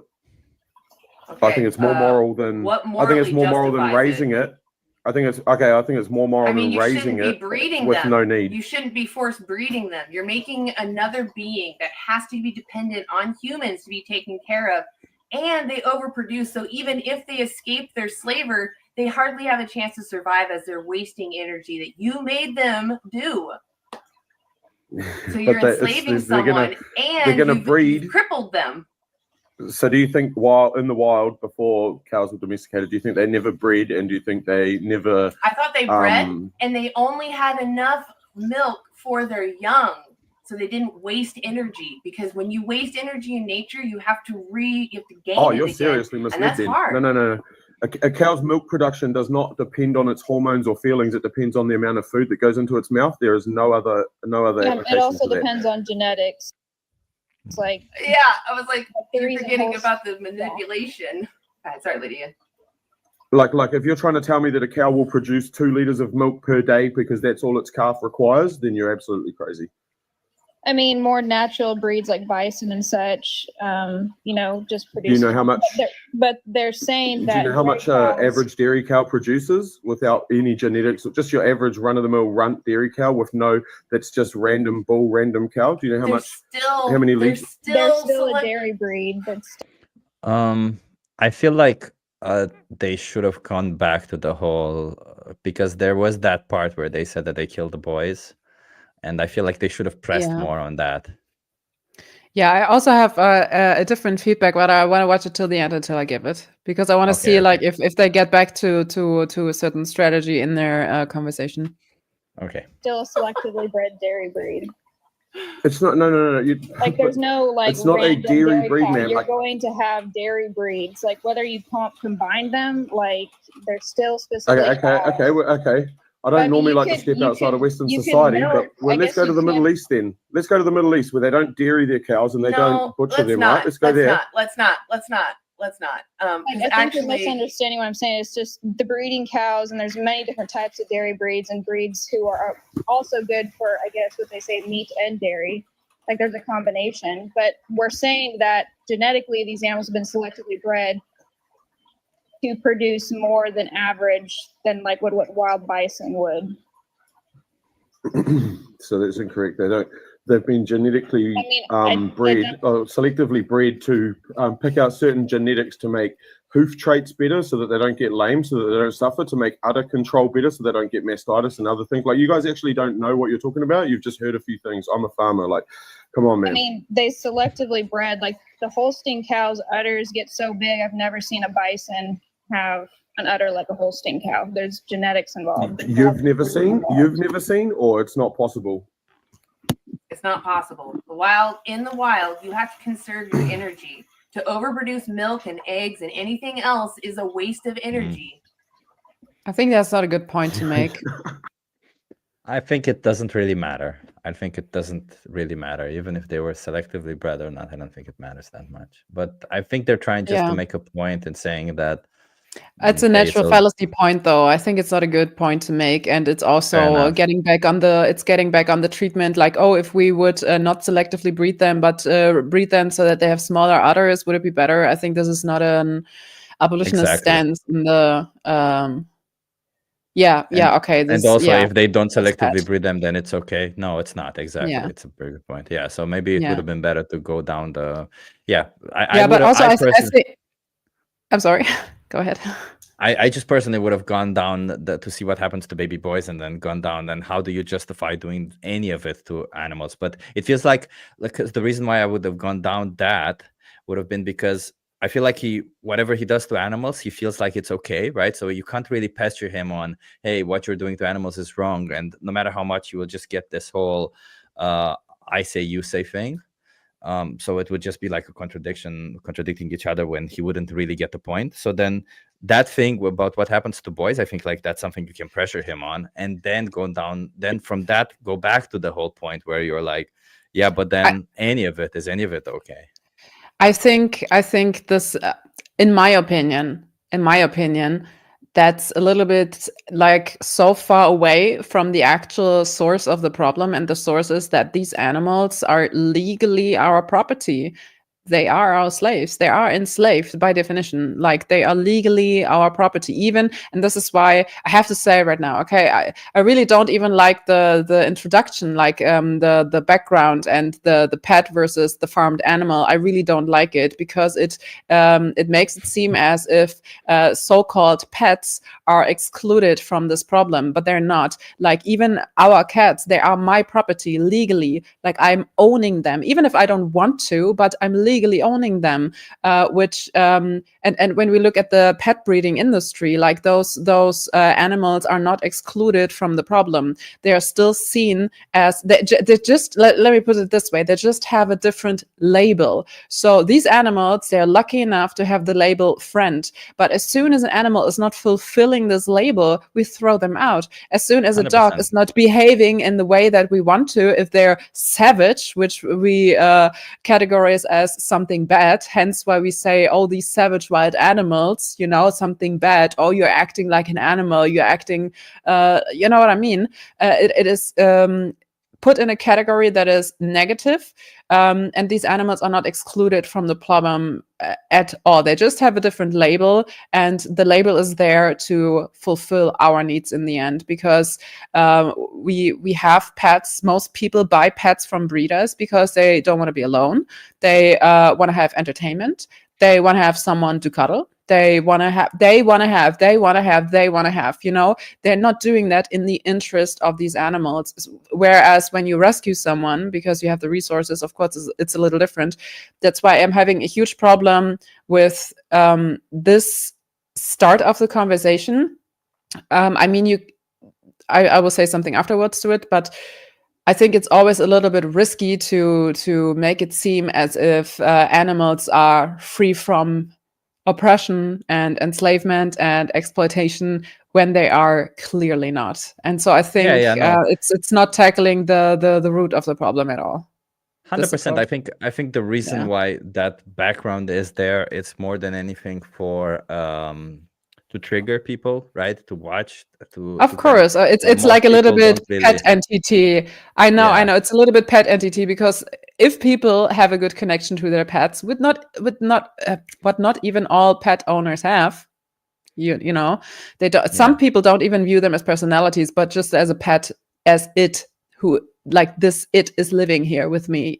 I've heard people talking about their pets as if it were an object, like literally. So, but if people have a good connection, and if they have it, it's called like the pet entity. So you can like, why do you accept your pet as a person, but not the other animals? What's the trait difference? So that's a little bit the entity on pets, but it doesn't work all the time. Yeah, I think James makes a good point. But that backdrop just does a good job of starting dialogue. That's the whole idea, right? It's about starting dialogue. Of course. Like, I think we should always clarify still that animals are not in a much better position than all the other oppressed animals that are legally our property. So I think like she agreed with him when she said that pets are not that she disagrees with pets, but maybe she should have gone more in detail into that. But you know, as we said, we only have a couple of minutes. But let's finish this and see where it goes. Like, so you think that a cow's like, all right, I've just produced like two quarts of milk, and that's all I need to feed my baby today. Better turn the tap off. No, like, is that seriously what you think happens? I think they evolved to produce what they needed to, and we took a hold of them and manipulated their genetics. That's what I think happened. Oh, that's what. Well, what actually happened, just to correct for people watching, selective breeding literally means that when a cow is born, the cow that produces more milk, the cows that produce less milk were killed, and then the cows that produce more milk are the ones that reproduce more. That's what selective breeding is. Hence why the cows that produce more milk were favorited. So it's just like natural selection, but it's artificial. It's the natural selection in nature. It's nature selects the ones who have the highest chance of reproducing. But in this case, the highest chance of reproducing them is because we choose to reproduce them. We only choose them based on traits that facilitate us, and that is how much milk they produce, right?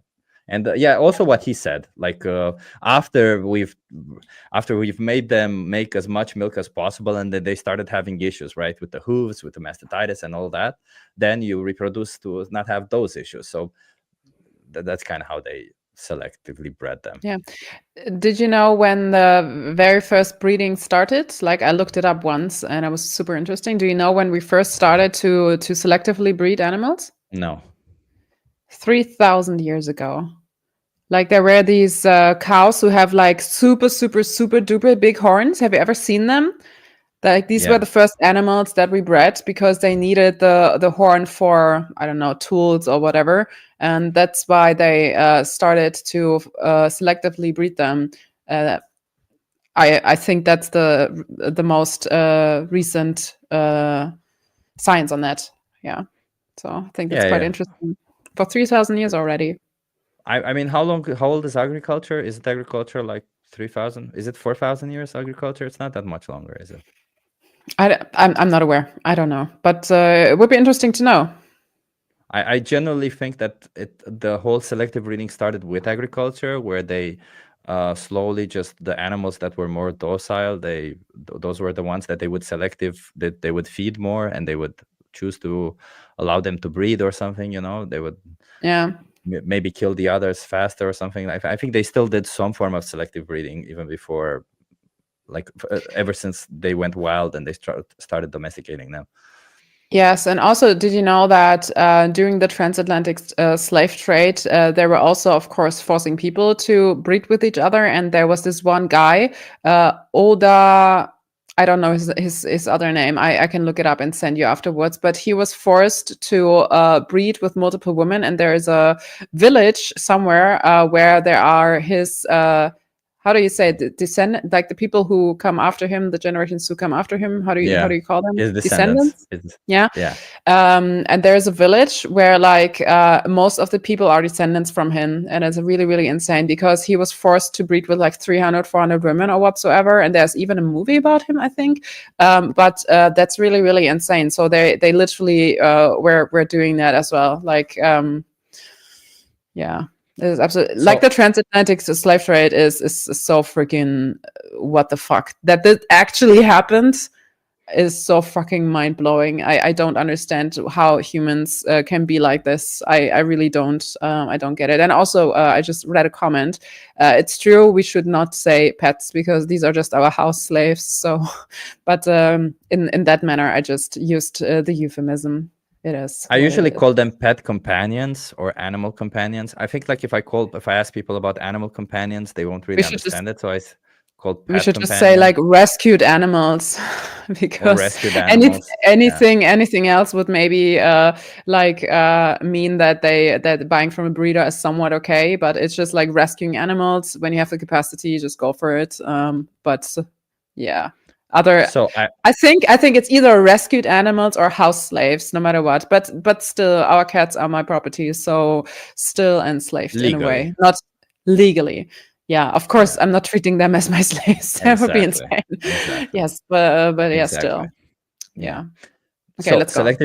selective breeding of animals for farming has been practiced for thousands of years, dating back to the dawn of agriculture. The process had begun approximately 10,000 to 12,000 years ago during the Neolithic Revolution, when humans transitioned from hunting and gathering to farming and animal domestication.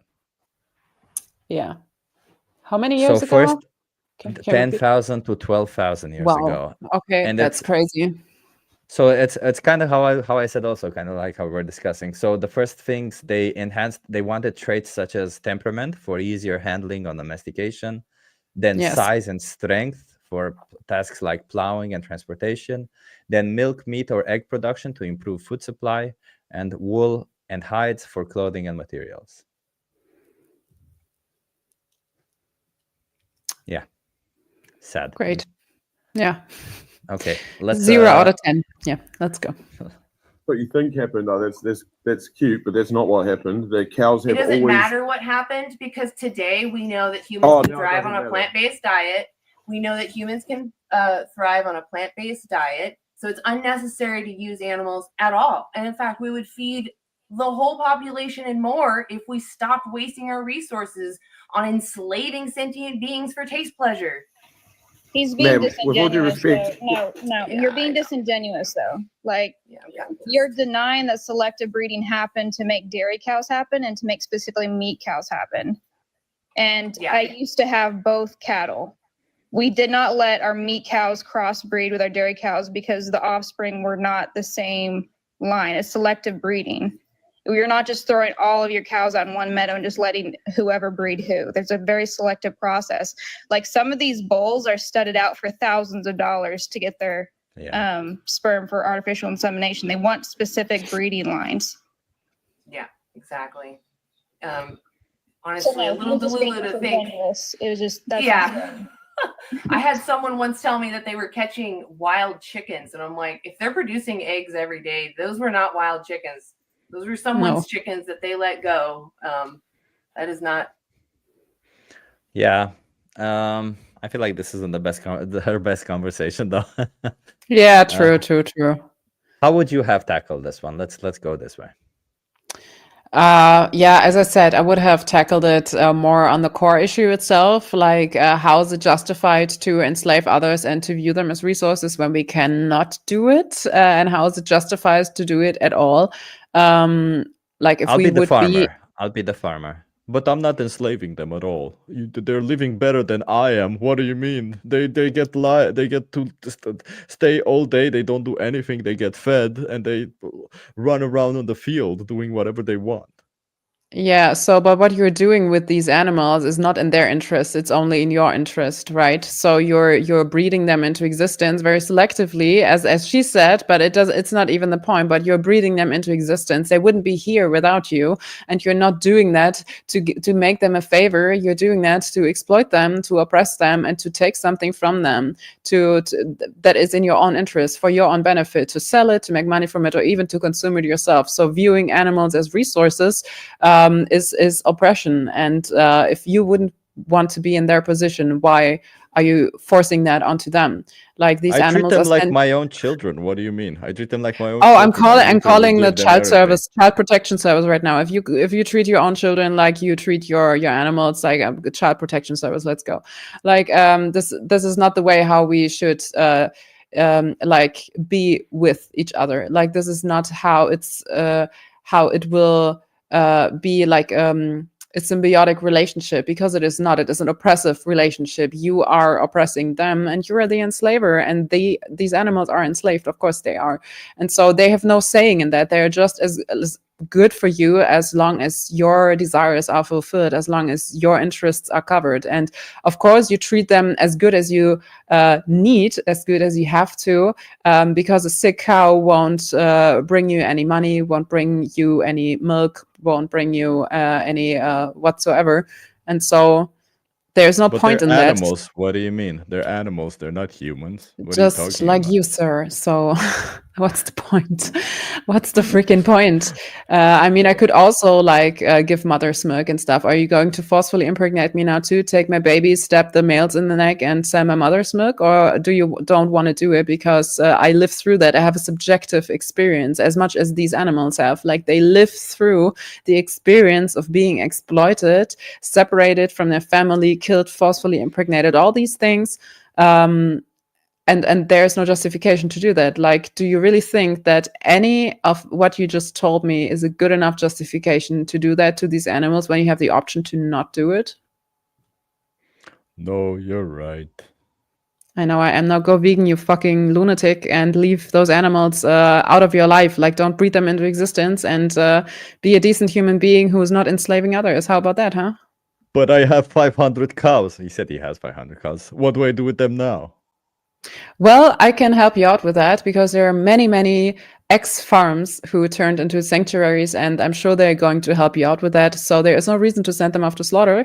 There's always a way to find solutions rather than excuses, right? And the vegan community is here for you to help you out. You will find help, and I can connect you with people who are doing this farm transition projects whatsoever. And I think it's a really good thing that we have the opportunity to make direct changes, you know. And you can join us in our fight for justice. You don't have to be on the oppressor side anymore. Or do you really want to exploit animals? Are these your values, or? No, you're right. I don't want to exploit animals anymore. But what if they make milk, right? What do I do? Do I just throw away the milk? Do I just let them? You know, it hurts them if I don't milk them. Yeah, well, stop breeding them. So stop making them pregnant, and then they won't have babies, and then they won't give milk. So, and also don't separate the babies. I mean, they are going to drink the milk. And I mean, if there is no other way, and if they're like so selectively bred that they overproduce, of course you gotta milk them at some point. But don't sell the milk, don't consume it. I don't know. It's actually a good question. I don't know what to do with that, to be honest. But I wouldn't sell it. I wouldn't use them as a resource, and I wouldn't see it as a resource as well. As much as I wouldn't see any leftover human milk as something for me to drink. It's not. What the fuck? So fair enough. Okay, let's move on to the next video. Let's move on. I tried to come up with excuses. I thought that was a kind of a hard question when I threw you that question. What do we do if they still produce milk? But I think you did it correctly. Yeah. Okay. You didn't manage to watch the whole thing, right? No, I can't. It's very hard to see. Imagine how it must be to be in their place. Hello, everyone. Chris here, aka Fit Vegan Activist. It's been a while since we've done this 30-minute movie challenge format with We the Free in Malta. And we're back at it. Thank you all for watching. Make sure to subscribe. That helped me hit my first 400 subscribers. And following this intro, going to be a few of the conversations we had today. So How do you feel about what you just watched? Like I eat meat, and that's the point. How do you That's why feel we're- about that? I eat animals. That's such a good answer. How do you feel? I eat them. How do you feel? Yeah. I don't know. That's how I feel. I eat. I don't know this outreacher. Can you send me his YouTube channel, please? On WhatsApp would be great, so I won't forget about it. Fit vegan activist. Yeah, I have not seen him before, so. Yeah. I'll wait. Let me see if I can open this one and share. I'm gonna put it also in the chat so that people also can. Hey, Okay, subscribe, but also send it on everybody, if you're not WhatsApp, please. subscribed. Yeah, but I Yes. will also send it on WhatsApp. Yes. Thank you. I'll also send it to you on WhatsApp. It's so sad that I can't highlight any comments. Only you can do it. Tell me to highlight. I'll highlight them. Yeah. No, it's fine. It's fine. But you highlighted good ones. But for the next one, we're going to do it via my channel, so I can also we'll highlight do it on them. your channel. Yeah. Okay. Yeah. Let's go. But Alexander, you can just yell, "Hey, buddy!" Highlight that. Hey, buddy. You can call me buddy. No, Yeah, I try to read some of them, but sometimes they're going so fast, and I want to listen to you, and it's just like, but yeah, let's go. I want to see what he's going to Showing say. it because we know people eat meat and products that come from animals. So we're showing you what happens behind the scenes. I didn't know. Most of things that they saw, I think are like too much, because I think can be like, I know if everybody stop to eat meat, it's gonna be. Do you mind if I put it? At No. 2x? Let's. Yeah. It's fine. I can understand. It's fine. Okay. I watch most of the videos like this. So. Okay. No more of these things, but will be possible. I think It's impossible, you say. I think it will be possible. But do you think what happens to animals is an injustice? What you just saw, right? Is it an injustice you consider? Yeah. Yes. So, would you say that you are against this injustice, exploiting animals? Yes. So, when you are against something, right, do you just take a stand yourself, change yourself, like I don't want to be part of this anymore, or wait until everybody in society changes? No, I don't wait. But I think it can be something different to do it. Okay. So you're saying there's a nicer way to exploit animals. Okay. If you were in the position of these animals, would you want to be exploited even in a nice way for something that comes out of your body? No. You are essentially enslaved. I really like this. Exploited for something that comes out of your body. That's so descriptive. That's so well described. I think. Or for your body in the end too, right? Also, Yeah. Hi Vegan Stoner Lady, we just reviewed a video of you. You have to rewatch it then. So I think there's another one of hers in somewhere in the playlist. So Okay, let's go. let's go. So for me to take something out of you, I can say one thing. I think like most of these animals, they don't wanna be alive if you don't ask. If you don't ask the meat, nobody gonna do something to. You're saying that they would not exist in the first place. Yeah. Okay. But right now we breed them into existence with the only purpose to exploit them and then eventually kill them at a fraction of their natural lifespan. Wouldn't it be better if we just stop doing that and let animals be free? Yeah, if there is something different to it. There is something different. Have you ever heard the word vegan? I know, but it's not the same. It's not. But veganism is not about the diet; it's about the mindset. So it's a mindset that rejects the idea that animals are here for us to exploit. And once you have that mindset, then you adopt certain practices, right? So you say that the food is not the same, but if you do some research, you will see that there are many plant-based options that taste not exactly the same, but very similar. Even in Sardinia, where I'm from, there are a lot of Mediterranean diet. It's not all meat. Yeah. Like me, I eat meat like three times a week. The rest, I like vegetables on fish. That's gonna be the same. Because I don't trust much like the research, like the chemical that they want to sell us. An appeal to nature again. Yeah. I think I'll set it to 1.5 because when he talks, I don't really understand what he's saying. Not when vegan. When this guy, I don't know what his name is. Not that fit vegan activist. Playback speed 1.5. Chemical in which sense? The Beyond Burgers and stuff. Yeah. You don't have to eat that stuff if you don't want to. It's just a replacement for meat. For people to. So if you object what happens to animals, this industry exists to give you an alternative that tastes the same way, more or less, right? But you don't have to. All we're asking here is that you stop exploiting animals, that you realize that you are personally responsible for what happens to animals. And until you become vegan, you will still continue to participate to animal exploitation. What do you think you can do about it? I think I can't for now. I can't stop, but I can reduce. And it's gonna be a long discourse. because also if I need vegetable like antibiotics and like how they work on the ground, for me it's like medicine. That for vegetables or for meat? For vegetables. You mean pesticides? Yeah. Okay. We can go to talk like hours. But You can find foods that are free, let's say, from pesticides, but even most of these farmed animals, factory farmed animals, they're also pumped full of antibiotics, and they eat the same. Most of them are herbivores, right? So they eat the same food that is full of pesticides. Yes. Yeah, this is worse than that. Yes. So you can't be perfect. You can do your own research when it comes to nutrition and being free from chemicals, but there's a simple choice that you can do when it comes to animal exploitation. I mean, all food is chemical. Whatever. I don't want to be a dick. Yeah, I Be think vegan and that's a stop very seeing weak animal- point. Yeah. As things for you to use, that's because that's the reason all of this is happening. The big farms, many years ago, before there were big farms, there were small farms, but we had the mindset that animals are here for us to exploit, and that's how we eventually generated factory farms. If we stop viewing animals as resources, then we will get rid of that problem of factory farms. All right. Well, grazie. I don't like that he said that then we'll get rid of that problem of factory farms. Yeah, I agree. I think like it should have been, we get rid of that problem, farming animals, full stop, or something. Well, we should go on eye level with these other animals, not view them as something to exploit. And that's that. I also do like your question on how many more animals should be exploited. That's the question that you have to drop all the time, I think. Yes. And also the questions that I stole from you, that are you aware that you are like complicit in animal exploitation as long as you're not living vegan? Yes.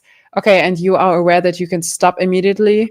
Yes. I think in combination with the question of how many more animals, these are really key questions that we should always ask in the end, because Good point. it's yeah, I think the three in combination can work wonders. Yeah. Okay. Let's see. No, I don't need it. Just watch it. If you're free, if you're open, you can take a card. There are 3 movies in here. You didn't. Also, one thing that we discussed at We the Free this Sunday was very interesting perspective about giving cards. I still haven't done it yet. It's still my mind is still not in that place, but it's a very good idea. We have this 24/7 coaching on the card, free. And when we give the card, we don't say, hey, if you want resources, we say, this will give you free 24/7 coaching. Yeah. It's like Yeah. giving them, hey, this is a prize that I give you. This is something that you will want. It's something that, Yeah. hey, you're not doing me a favor when you're taking it. You're doing yourself a favor. That's kind of the idea Yeah. that we're trying to. Tier Emanzipation seems like a German account. Hello. Also, Chip, I Yeah. really have to go to the toilet for 5 seconds. Should I go? No? What do you mean? Should I just You don't wear a implode? diaper? No. Okay, you have to entertain the people. Entertain the Yeah, people go. and have a look Go, at go. tofu. Here we go. Tofu. Yeah. Okay, go. Oh, tofu. Okay. Here, there you go. Go to the bathroom. Yeah, everybody, we're taking a little break. Yeah, I also have to go to the bathroom, by the way. So if you have some questions, shoot them now. Now's the time. Shoot them questions. You got 10 seconds, 3 minutes. 3 minutes and 20 seconds. I don't know. Just shoot some questions if you want. If not, I'll just tell you that I don't know if you noticed that I changed my sign in the background now with an H. You can't really see it, but the H wasn't properly painted. I painted it yesterday. Yeah. See what's happening in the chat. Oh, I see in the chat we have a troll. Lobsters do not have brains, said Reuters. I think that can easily be searched, huh? Do lobsters have brains? Yes, lobsters have brains, but their nervous system is quite different from that of humans and other mammals. A lobster's brain is very simple and located in its eyes. It consists of a series of ganglia. So no, there you go. It's so easily to debunk these things, man. Why even say lobsters do not have brains when you can just easily do a Google search? Lobsters Chip. have brains. Chip, remember what I told you in the beginning of the stream. People are saying about the oppressed one what they don't like about themselves. Ah, yes. I see that. Proving the freaking point. Fair enough. Very good point. Animals don't have morals, right? And they're not intelligent, right? Yeah, and they don't have brains, right? So, yeah, it's freaking like this. This is so freaking funny, honestly. Yeah, It's so and it's so also ridiculous when they make statements. I like literally, it takes half a second to Google and find out. That's just insane. ChatGPT. I mean, for the basic stuff, it's very good to just drop the questions about basic biology. Okay. Let's see. Okay, let's go. Let's go on. I also have to go to the bathroom, but I'll go after this conversation. I'm gonna let manage to watch the whole thing, right? No, I can't. It's very hard to see. It's very hard to see. Yes. Imagine how it must be to be in their place. By the way, see, he couldn't watch the 3-minute video. Do you think she could watch Dominion? Not everyone. Doesn't mean that we shouldn't urge people to watch it. Fair enough. Because I watched it when I heard about it. I was too curious. I wanted to know. That's why I watched it. So people are different. I mean, I have to go to the bathroom now. It just became an emergency. I'll be back. Okay. Okay. It's your turn to entertain them. It's your turn to discuss them. Talk about tofu. What is it about tofu that what they like? Tell us some of her preferences, some of her fears. So Tofu is a rescued cat. She was living on the street and she was underweight. 1.5 months ago, we rescued her. Like, she was running towards a friend of mine and she wanted to go into his flat asking for food. Thankfully, he's vegan too. So he immediately informed me and he didn't have the capacity to care for her. And so I said, bring her over. Like, we have room, we have space, and we have the capacity to protect her. And well, the thing is, she was underweight. She is not castrated. Her teeth are foul. And the doctors said that she definitely was a house cat, the way of her fur looks and the way that her paws and teeth look, because she got some teeth removed already, but she wasn't chipped. So the people who owned her before really didn't give a fuck about her, apparently. And so now we are going to have surgery tomorrow, actually, and she's going to be castrated. And she is chipped already. She has all the vaccines. She gets the foul teeth removed tomorrow as well, and then she will have the best life with us. And she's getting along so well with Sunny. They both, like, they didn't fight yet, like, never. Like, they kind of accepted each other right away. Like, Sunny in the beginning, she was like a little bit like doing this, but just like for a few days. And that now it's completely fine. Sunny's actually sitting in front of me right now. Tofu is really chilling on my hand right now. She's the tiniest, sweetest, cutest, and she's so amazing. She really fits into our little group here with my partner and I. Like, we really I don't know how to explain it, but it's such a great group dynamic when we four hang out with each other, and it's so on eye level. I just love it. And when we are in bed next to each other and watching a movie, like, Tofu sits on my chest and Sunny sits on his chest, or the other way around, and then we're all like super close, and it's so cute. I love it. So yeah. Yeah. I mean, she was not chipped. I heard she was not chipped. Huh? She's now, and now she's mine. Yeah, but you see what I mean. Like, if in case she would ever like run away, of course I want to find her. And this is why you have to chip your cat. This is why, of course, a vegan couple has to name their cat Tofu. So, of course, the perfect name. Yes. Yeah. Next one, tempeh. It's a deal. Zaitan is after that. Satan, yeah, the good one. Yeah. Okay. Oh yes, I never imagined like something like that. I know I eat pork, I eat chicken, everything, like. But now when I see, like, makes me sad. Do you think you can stop doing it? I think I can. Yes, it's very difficult to see. You heard the word vegan. You said vegetarian here before. Actually, we are advocating for veganism here. Oh. You know what veganism is? You heard the word? Yeah, I know, but Many people think it's a diet. The diet is a practice. It's more of a mindset. Yes. Yes. So you stop seeing animals as things. Yes. You see them as individuals who deserve their own freedom and their own life, and you leave them alone. Yes. Once you decide that, then being vegan, eating a plant-based diet, is easy. Yeah, exactly. Thank you for sharing me, because I never imagined something So like what are you going to do now that you saw it? I need to try to stop it. You need to stop it. Yes. You will be vegan. Yes. Yes. Yes. Okay. Perfect. Yes. Nice. Thank you. I'll give you a card. There are some resources on our website, and there are some documentaries very hard to watch, but you don't have to watch the graphic stuff. If you want, there's a challenge. There's a challenge called Challenge 22 that you can sign up for 22 days of free support on how to become vegan, and then the rest is just a habit, and you will no longer be responsible for what happens to animals. All right. Okay. All right. Thank you. So, How did you feel about that? I mean, it's great that she wanted to go vegan. I think that's always the outcome that we want to have, and it's always nice if people ask for information. I was also reading a little bit the comments, and did you pick anything up that I missed? In the comments? No, in the conversation, because I think she was just like, yeah, I want to go vegan, and he's giving her more information. No?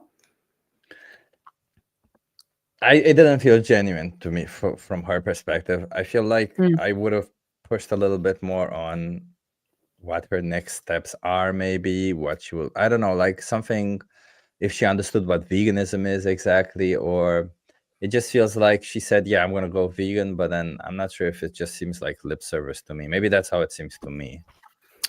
Yeah, lip service is the worst service, right? Yeah, Yeah, sadly. it's a little, you never know if people are disingenuine, or if they just want to escape, or if they feel uncomfortable with not saying that they're going to be vegan now. You know what I mean? So, of course, I've had people who said on camera, yes, I will be vegan from now on. And then I met them the second time, and they were like coincidentally, they run around in the same area. So, of course, I meet them the second time. And then they're like, oh, no, I'm not, blah, blah, blah. And then my approach switches a little bit, because then I'm just like, what the actual fuck are you doing? Like, it's insane. But some people who really went vegan on the spot, like you see them also, and they are really thankful. They message you, people going vegan because you hand them out a flyer at the perfect time. Like when I'm on the train, I always like try to get in conversations with people, because then they're on the train having time to read the freaking flyer and talk to me. And I turned some people vegan this way, which is really, really nice. So you never know. You really, really never know if people are genuine or not. Yeah. I feel like the question that, of course, how many more animals should be exploited for you before you make this change, is something that works even when people say they'll go vegan. And because if they start saying, oh, that's, I don't know, 0, if they say 5.5 animals. I mean, I had this kid who was joking around, and the live stream is like, I don't know, 1 or 2, something like that. Yeah. But his mom said that he was joking. Yeah. I mean, overall, I think it's a good conversation, but I just feel like she kind of escaped the conversation. She didn't really want to go more into it. So yeah, I felt like she just wanted to end the conversation. That's kind of what it felt like. Yeah. Yeah, because when we get people into the conversation and then they know what they're in, they want to get out maybe in the nicest way. And this is why some people are doing it like this. It can be, but you never know. Maybe you it's never something know. That's also true. And maybe that's something that the next day, when she reflects on that and there's still questions unanswered, and then she looks into it herself, and then she goes vegan. Like there is no way of like really knowing what will happen after the conversation or what is going on in these people's mindset. We just have to think the best of them in that sense, because anything else would also be a little bit unfair, you know. Maybe she really wants to, but is completely confused at the moment because she wasn't aware. You know what I mean? People react differently. I've had people who I watched Dominion together with, and they were giggling the entire film through because they were so insecure. Yeah, but they didn't know how to handle it. They didn't know how to deal with it. And so they were starting to talk, to look away, to just like be a little bit like super nervous about it because they never have been confronted with it. They don't know how to deal with it. And so people react so differently. And as much as I got angry and I cried my freaking soul out the first time I saw the footage, there are people who react in a different way, and you can't really blame them. unless they don't go vegan after that, because fuck y'all, if you've seen Dominion and you're not vegan, just out of my sight. It's absolutely insane. Yes. So it's I cried also when I first saw it, so I get it. Yeah. Well, I didn't even see it the whole thing. As I said, 5 minutes and I was crying. Yeah. So it's it is a freaking, it is gore. It is just like pure gore. It's and gore, yeah. I've never seen anything more traumatizing than Dominion. And I was just reading comments. They're gone now, but I've read some comments about antinatalism, and you know, I think we should not bring that up in front of non-vegan people. Although, from my personal perspective, it makes sense. I'm also an antinatalist, so I don't want to have children, and I don't understand how people can, why, like, adopt, don't shop. Same as for humans. I don't know, but it's my personal. We were talking about it when I was visiting you. So yeah. But I don't think you're an antinatalist. I don't think you're an antinatalist. Well, I actually am, because I really don't get why people have children. I cannot relate, and I think it's also very irresponsible. Like, there is no unselfish reason, in my opinion. Please don't hate me, okay? No, I agree with you on that. Bringing someone else into existence who is definitely going to have a subjective experience that entails suffering, guaranteed. So for me, it's just like, why should I do that, especially in the state of the world right now? But we should not link that with veganism. It had nothing to do with it. It's 100%. Just it's a similar line of logical thinking. Of course, like, the way you end up there and why you end up there is, of course, a similar one, why you should not breed animals into existence to exploit them and so on. But when we say that in combination with vegan messaging in front of non-vegans, they will not listen to us anymore. And they will think that we are completely insane and crazy, and we should not do that. This is why I don't talk about that publicly, like as now here, but I don't do that in my outreach. I don't do that in my activism, because this is my personal decision and my personal view on this. I really pity every newborn I see. I'm just like, I'm so sorry. Like, you will have to live with in this world even longer than I do, probably, and you will live through so much more shit. Like, I'm so sorry. I'm just very sorry for them. So yeah, I mean, I don't agree with the idea that we shouldn't bring somebody into existence because of the suffering. I don't think that's fair. I don't think suffering is bad. I just don't care about suffering that much. Isn't it inherently bad? That's why it's suffering. I mean, depends, right? There's productive suffering. Well, what do you call suffering, right? Like, there's obviously unnecessary suffering, but there's also suffering that leads to growth. It's still suffering, right? You would still call it suffering, and it leads to growth. It leads you to better places, right? I don't think. I think it's a very big philosophical question. Yeah. And I think depending on from which side you look at this coin, it can be something that brings you forward and that makes you grow, which in the end is good. But the first impulse of suffering is something that we don't want. Like, I don't want to suffer. Honestly, I don't want to have pain. I don't want to have problems that cause me mental suffering. I don't want that. Like, I feel better when I'm happy, of course. Like, this, you know what I'm saying? But on the other hand, of course, I wouldn't be here if I wouldn't have had suffered in my life. So exactly. And existence. Yeah. I mean, I don't know. That's the only thing I don't agree with about antinatalism. Otherwise, I'm all on the same page with it, right? I just don't agree with that whole idea of suffering for me. That one comment, I'm sorry, but bone cancer is not the kind of growth you want. No, fair enough. Of course not. That's a very good comment. I like it. Yeah, no, Yes. but like, so you're an antinatalist. Let me ask you this: do you wish you had never been born? That's a question that you can ask every antinatalist, and everyone will say something else. Because now that I'm here, of course, I have a survival thing going on. Like, I cannot imagine dying or killing myself right now.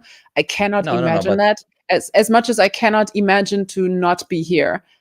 Because before I was born, I wasn't here, and I wasn't aware that I wasn't here, you know? And so I can't zoom back to that state because now I'm here. So it's a very hard question to answer, because if I say, yes, I wish I would never been born, that means, oh, I want to kill myself. I don't want to be here. I hate my life. It doesn't mean that. It doesn't mean Okay. that. Like, it's different things, right? I wish I was never born just literally means that my existence isn't something that I desire. I will go with it. I will not.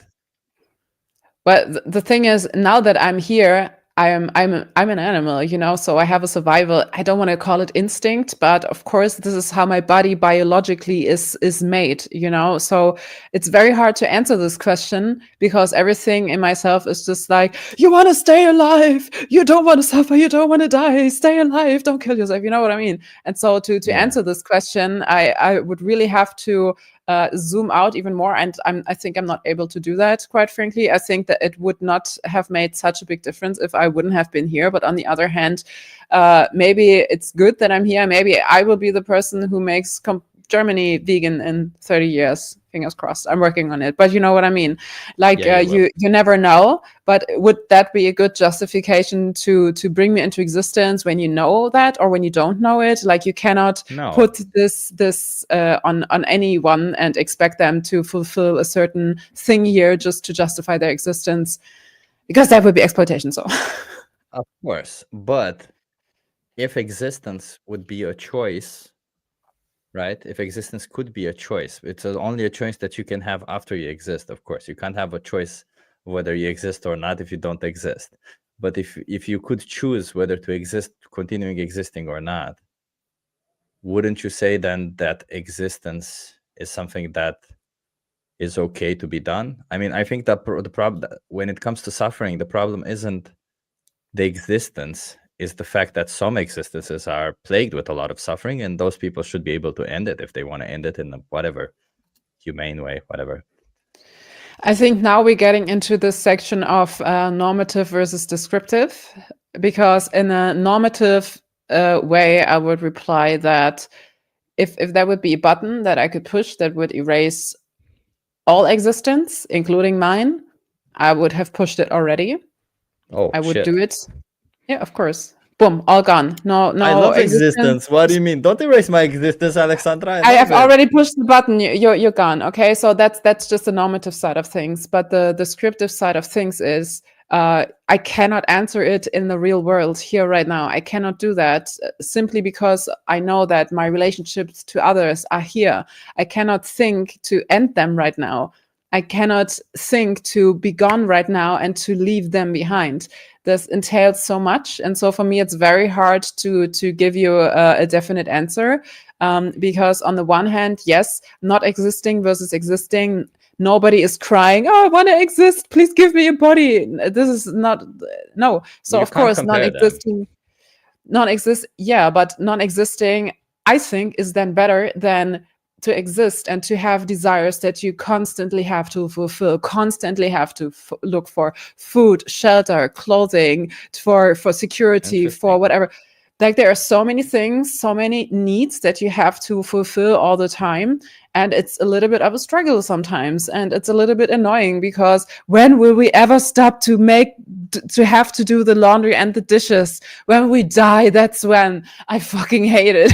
So, I love doing laundry. What do you mean? It's the perfect day when I do laundry. It's my best day.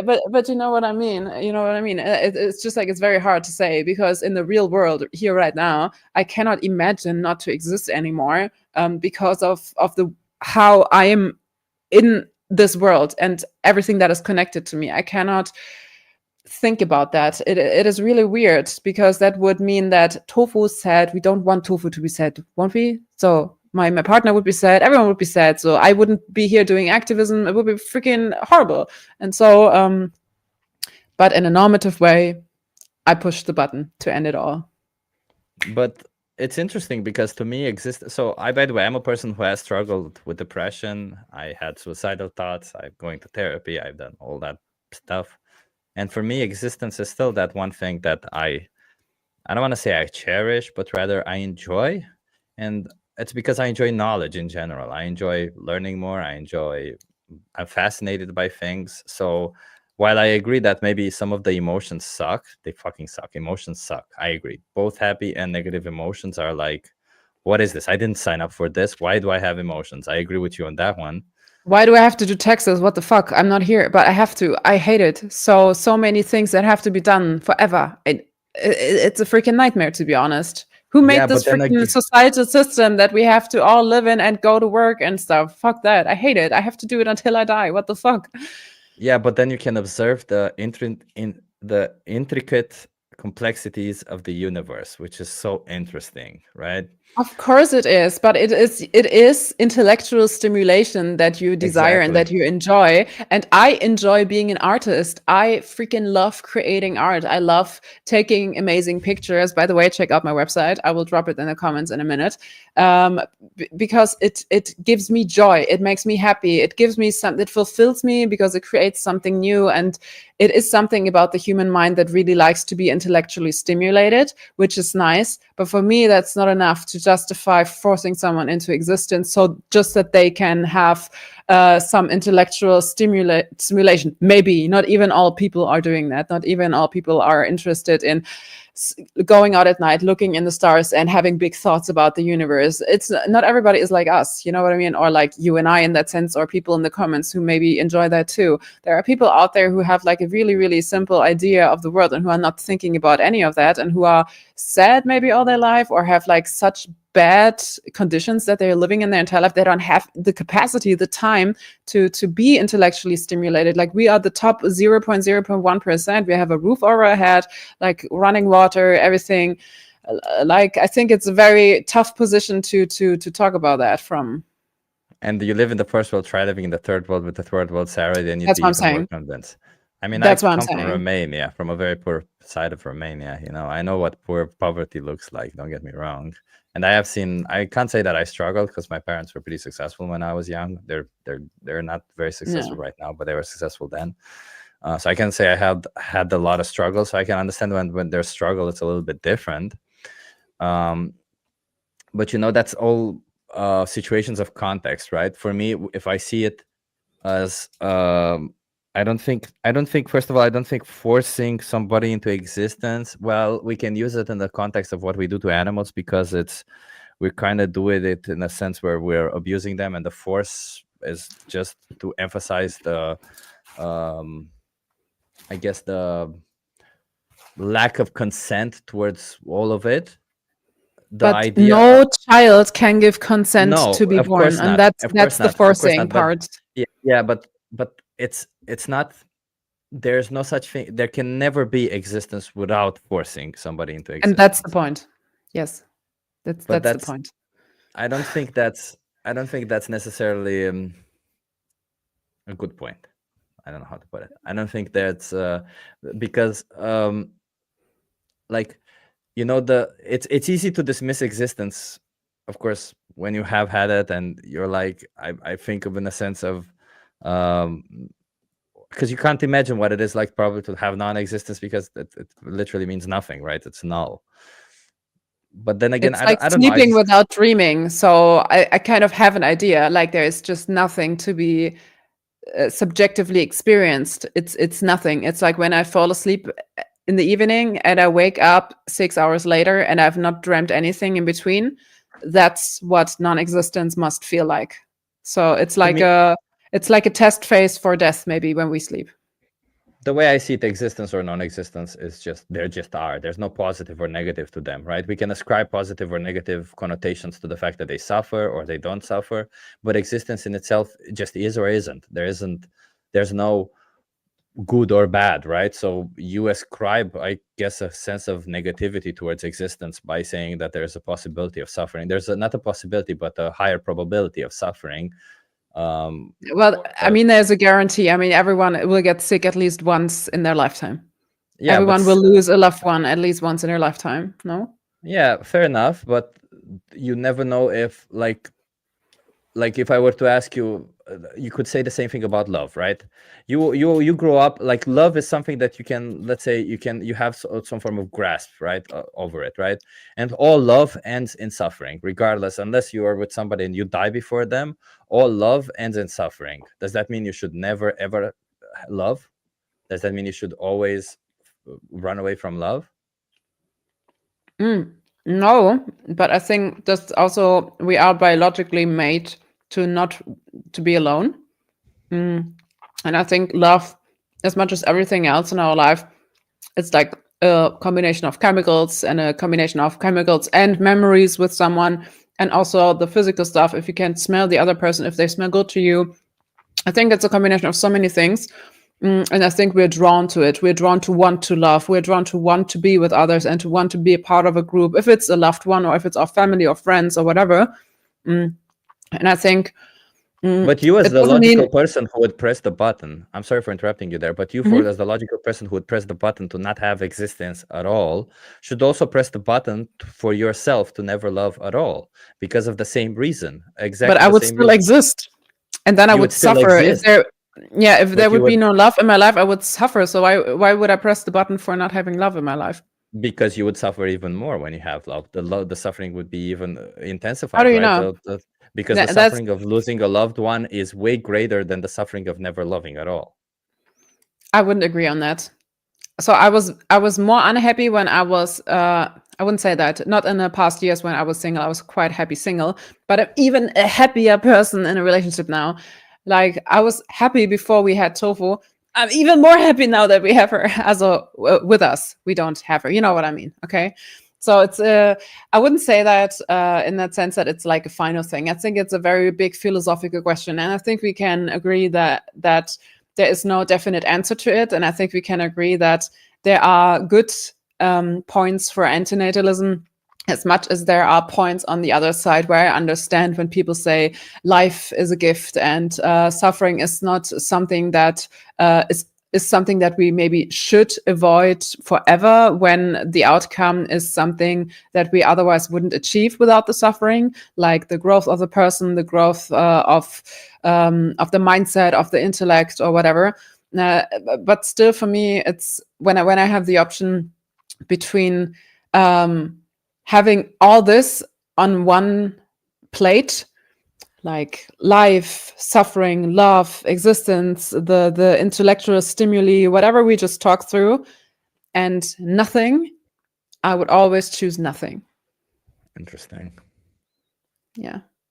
Yeah, that's that. I guess that's where we differ more than anything, right? Because, yeah, to me, I just don't.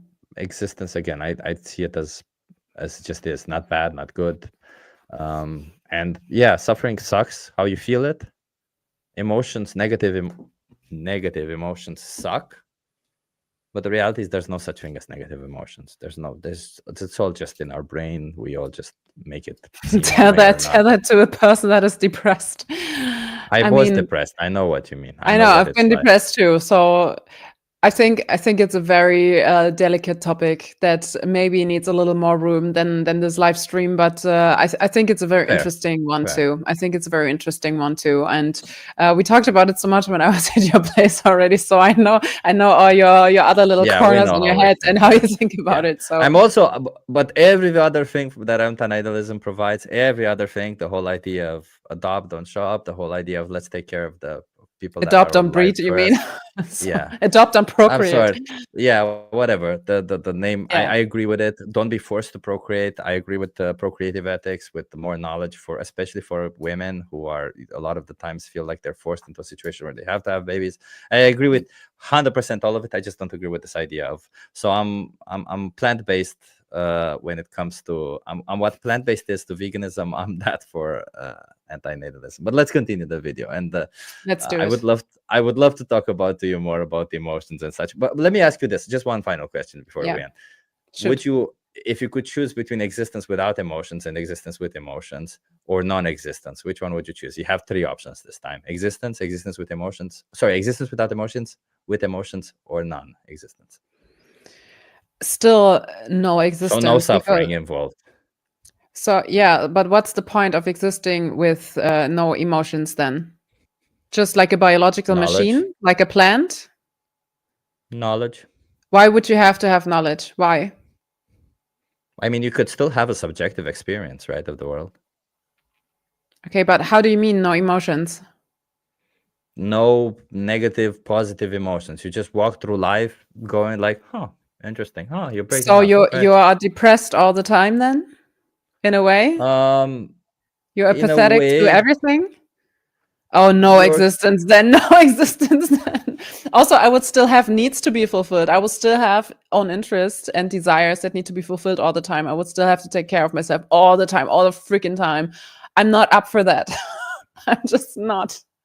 I think it's just, it is so much. It always feels like, oh, just 4 to 6 more weeks like this, and then everything will be a little bit smoother and run smoother, and it will be a little bit less stress. And I'm thinking that for the past 15 years now, and I think it will never end. And so this is a little bit of a nightmare, to be honest, that this is existence. Like, we all have to do shitload of stuff all the time forever until we die, and in between we might have the risk of getting a freaking disease that will like kill us slowly over time, or we will lose a lot of loved ones, and the world is and the world is a fucking shithole full of microplastics and war zones and animal exploitation and oppression and climate change and all these things.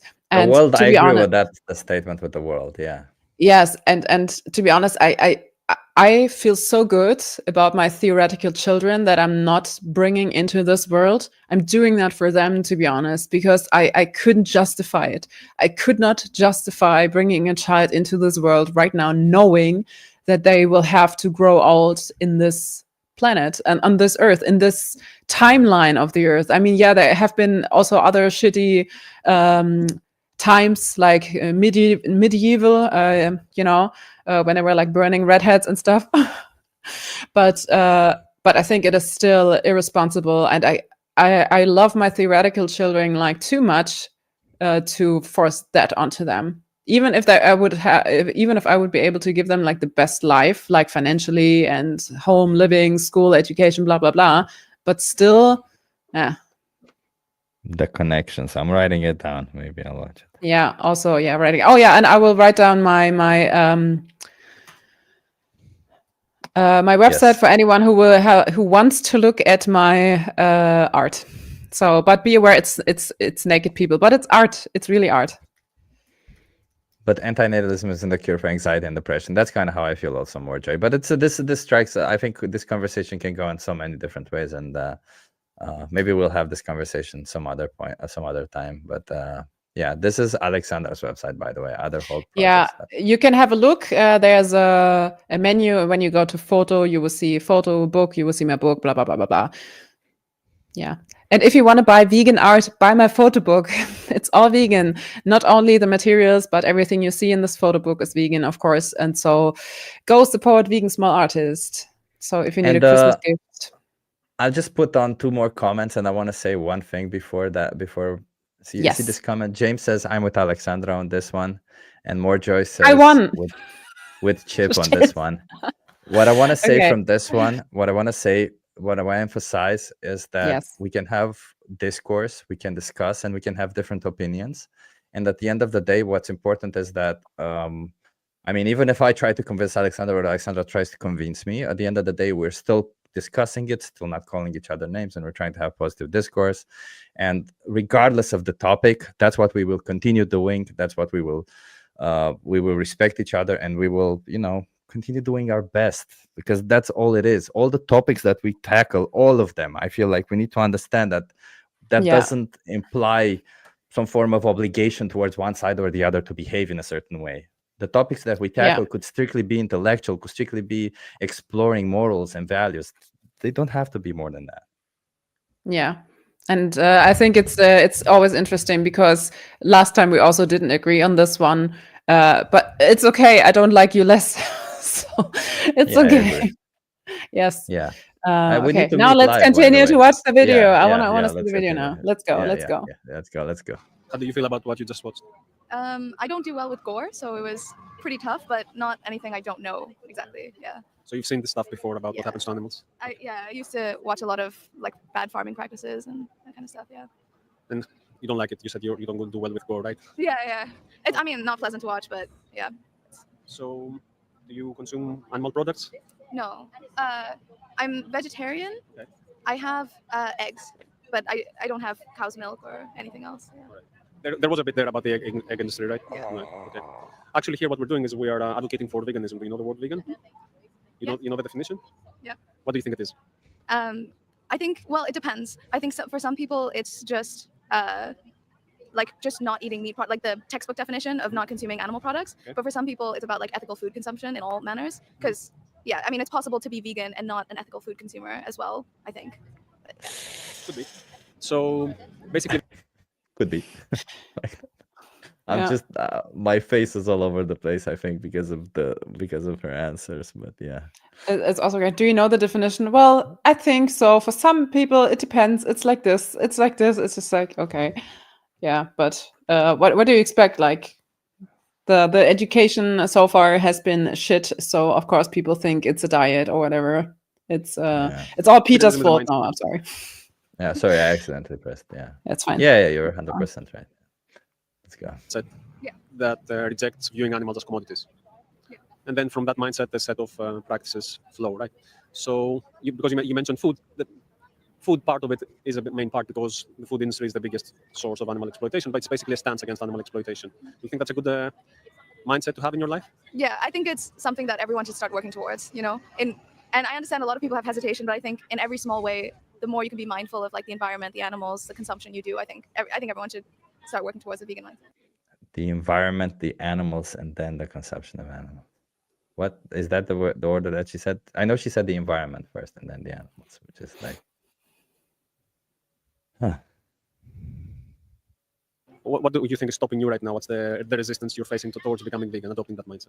For the most part, it's just like eggs are my only source of protein, just being vegetarian otherwise, and I have like other health issues like IBS and stuff. So I have a lot of restrictive diets sometimes, and eggs is kind of the only thing I have for protein. But I do Eggs. It's Eggs for impossible that protein? eggs.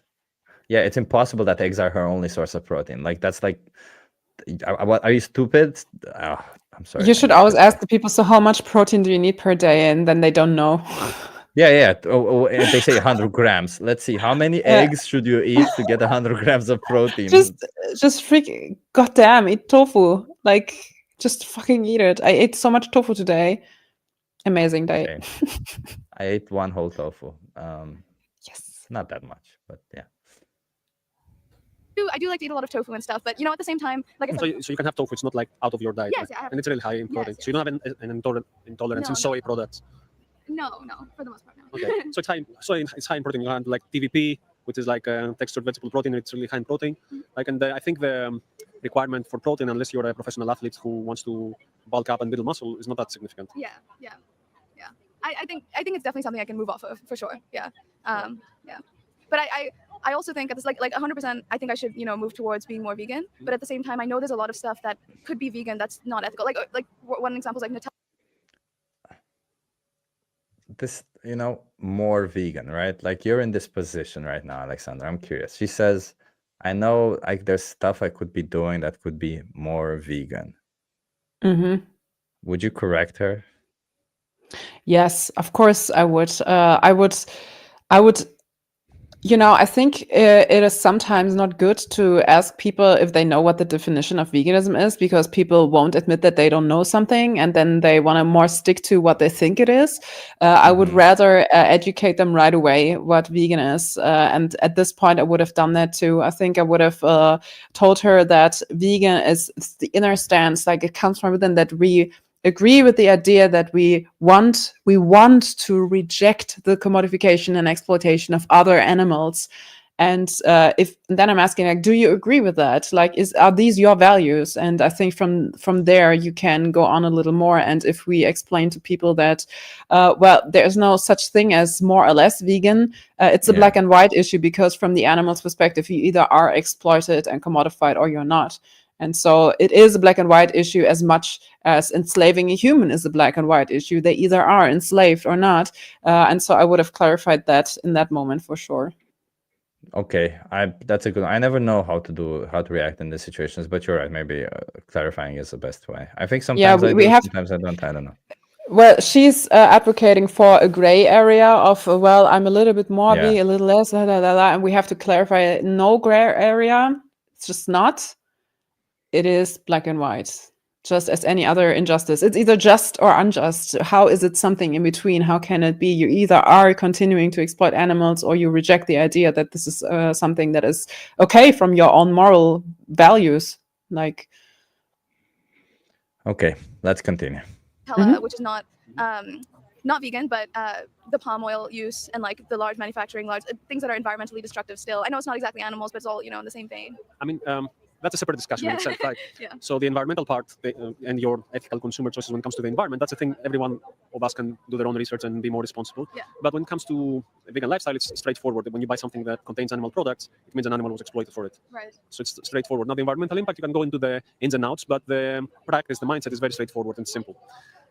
So Are you all like, as part of your group, are you all vegan? yes, we're vegan. Yeah. The people who are here are vegan. I'm vegan for 6 years, and we're all vegan for multiple years. You try your best for the environment, but I personally don't advocate for the environment when it comes to veganism because I'm not an environmentalist and I'm not an expert in the subject. There are movies and documentaries out there that have some data about the impact of animal agriculture to the environment, and it's quite significant. But it's basically for me showing these animals the basic respect and not viewing them as objects. Yeah, I think that's a good way to live. I really appreciate it. And So I'm fully behind you guys. So there's like outside of the diet, right? There are some other things that you.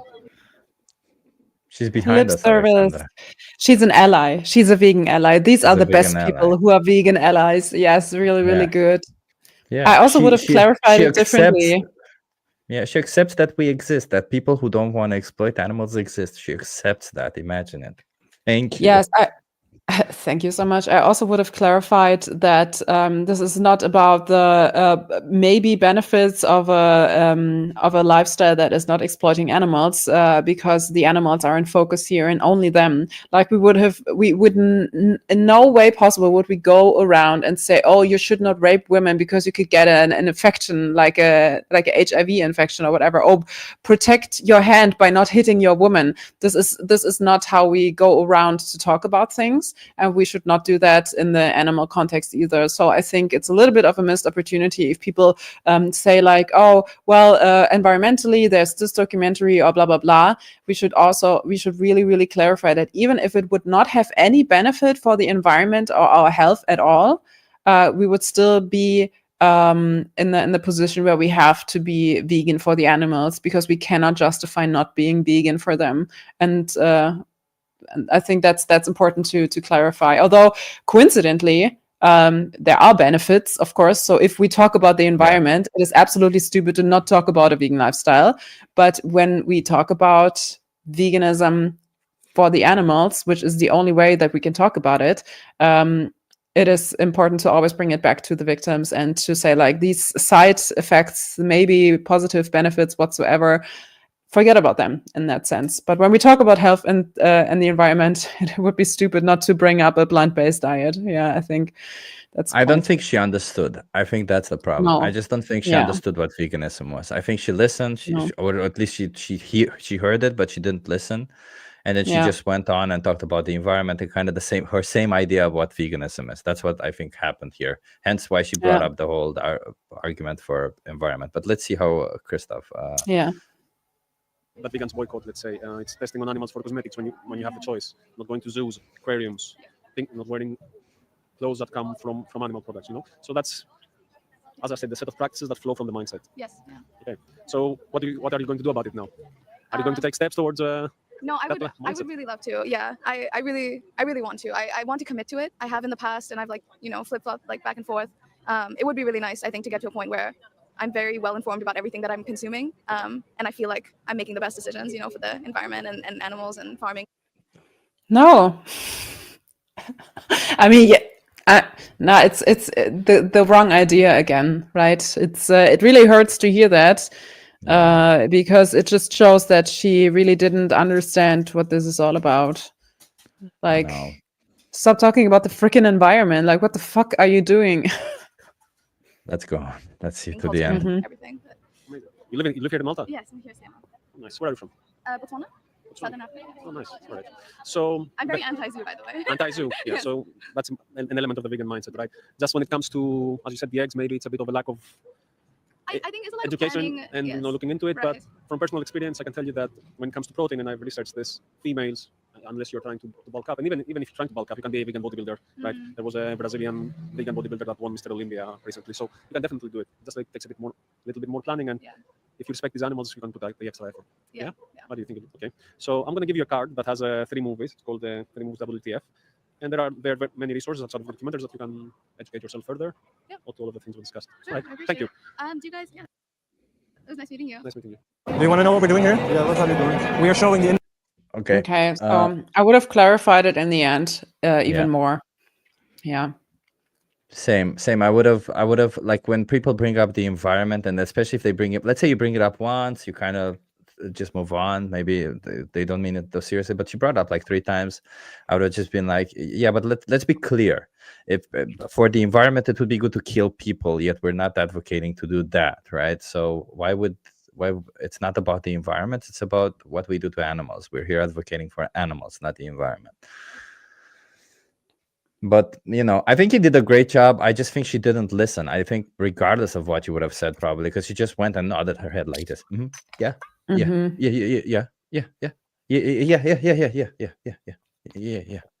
Yeah, but I'll do better for the environment next time. It's not the environment. Yeah, but I'll document myself better, so I'll make better choices for the environment. Yeah, it's a little bit sad when people don't get it. Yeah, read the comments. No, I just wanted to say, I don't know how much time you have, but I think we're reaching the 3-hour mark. I was thinking we watch one more video, then we discuss a bit and end it, so that we don't sit too long, because it's already. I also have to go to bed, because in exactly 12 hours, this little lady, she's running away now, is going to get surgery. So we have to be fit for that. Yes. Is your let's watch this video in the end, and then we'll. Industries where we use animals for our benefit. So anything like entertainment and meat and dairy and eggs. Okay. Have you ever seen anything like this before? No. First time. Okay. Yeah. Wait, do you think it's good for the animals, or what do you think? This is, for example, how they're slaughtered. Sorry? This is, for example, how they're slaughtered. Yeah. Like they put in a box, and they use a stun gun inside at the top of their head. Yeah. Yeah, and then after that they hang them upside down and they slit their throat. Sounds bad, right? Yeah. Do you eat animal products, or? Yeah. And why?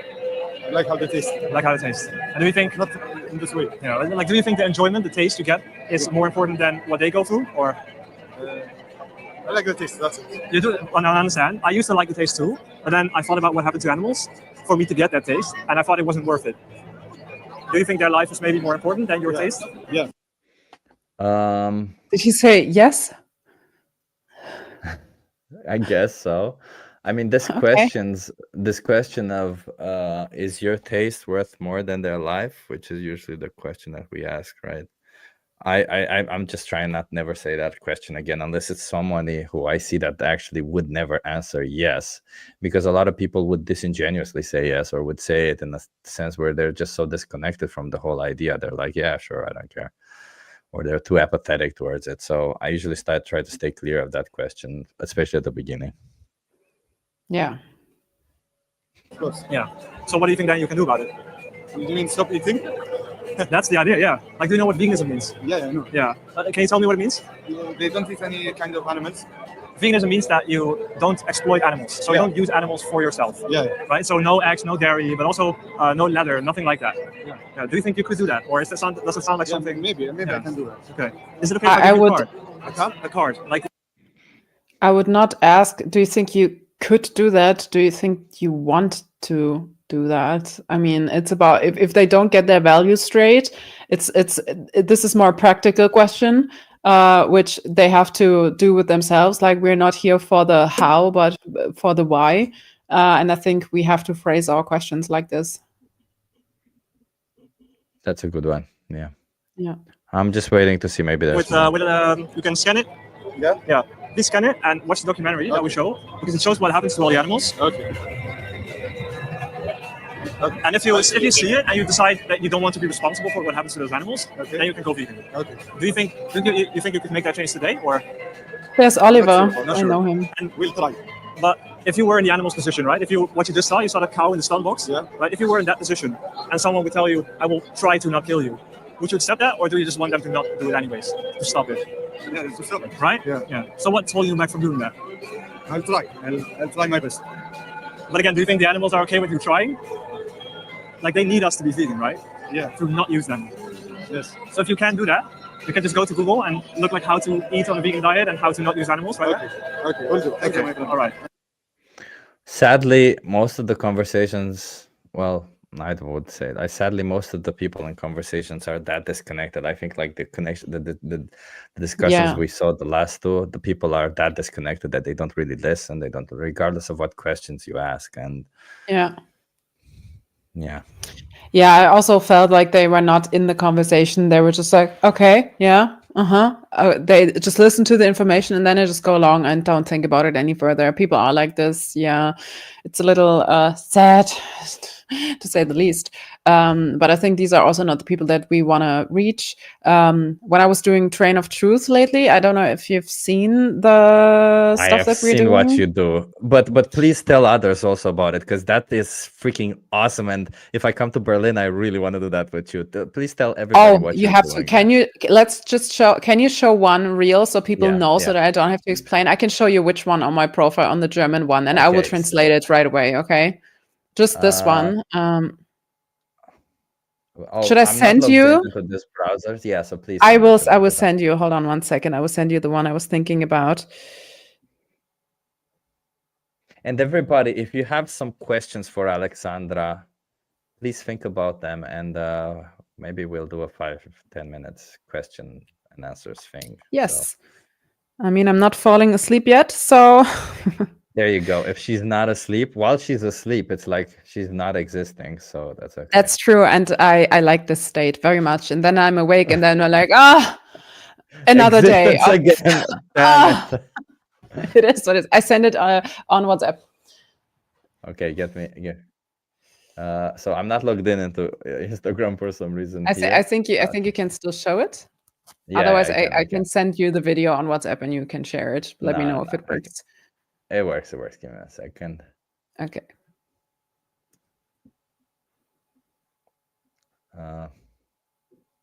You have to start it from the beginning with sound, so I can translate then. Okay. It's just annoying that it doesn't start with sound. I will send it to you right now, because I think. Or? No, you. Warum hat er dich angespuckt? Weil ich eine Ansage gemacht habe, dass wir weiter Tiere ausbeuten und unterdrücken wollen. Keine Sorge, wir sind nicht welche von den verrückten, radikalen Veganern, die wollen, dass das hier aufhört. Tiere sind da zum Essen. Das sage ich doch gerade. Ich stimme Ihnen zu. Tiere gehören unterdrückt und ausgebeutet. Wir finden nämlich, dass Tiere minderwertig sind. Jedenfalls bitten wir Sie jetzt hinzuschauen und weiter ihr Geld dafür auszugeben. Tiere sollten wir für immer unterdrücken. Okay, you can stop. It's enough of the real. Sehr leckere vegane Donuts. Okay, it's almost to the end, but you get of how it looks, the location, and so ever. So about Train of Truth, we were starting this in Berlin right now, and we go in with a group of people. We have a certain amount of laptops, and we have the footage on that. And for this specific action, because I'm always trying to come up with some texts that are standing out, so that people are not really able to not listen to it. And also for social media, it's very good if you have something very provocative. And so for this one especially, I was just like going into the train, the doors closed, and it's just, hello, everyone. We think that other animals are less valued than humans, and we want them to be exploited forever. We want you to give your money to these industries and to exploit animals so that this can exist forever, because animals have no value. We should oppress them. They're worth absolutely nothing. So please continue. We're not one of these radical vegans. Don't worry about that. And then in the end, of course, we clear it up, and we're like, okay, but for real right now, if you want to join us into the fight to free animals from enslavement and from oppression, be vegan from now on, and so on. And I think these actions really work well. We have had so many reactions from people, and you've seen like in this video they were spitting on us. This man was even saying like spitting on you. Yes, this is what the video starts, where I was standing there and removing that because someone spit on me. Thankfully, not really in my face, but on my clothes. And this one guy on the train, he was like, well, animals are here for us to eat. And I was like, yeah, I agree with you. I completely agree. We should eat animals. We should eat them and turn them into shit because they don't have any value. We should oppress and enslave them and exploit them. We should just like do whatever we want to them because animals have absolutely no reason, have no value other than to benefit us. And the thing is, when you say it like this, in this provocative way, people are confronted with their own stupid arguments. You know what I mean? Yeah. Because Yeah, you're there throwing it back showing at them, right? Yes, you're showing this footage, you're showing everything on the screen, and then you're literally saying the worst stuff that these people are actually always implying. And then you agree when someone makes a stupid comment and you're like, yeah, you're completely right. I've never thought about it. They taste good. What a great argument to do that to them. We should build more slaughterhouses. That's such a fantastic idea. I've never thought about that. You're so clever. You know what I mean? Because then people are like, they have to listen to you. And we really have very, very strong emotions on that always. And for the last one, for Christmas, for Advent, I was actually writing a poem, and I was saying this on the train. And people were also reacting so differently because this time they were listening, no aggression, they were quiet. Many people actually start to cry too. So I think this way of activism is really something that other cities should do too. We also want to write a guide and put it online on our website so that we can franchise, so that other people just know how to start a train of truth in their city very easily, with the footage prepared, with the flyers prepared, with the how-to prepared, you know. And I think it's really working wonders because on a train, people cannot escape. It's a very close room. It's a very small room as well. You have a variety of people in there, and it's always good content to spread the message, you know. And people are confronted with the footage, so they cannot escape.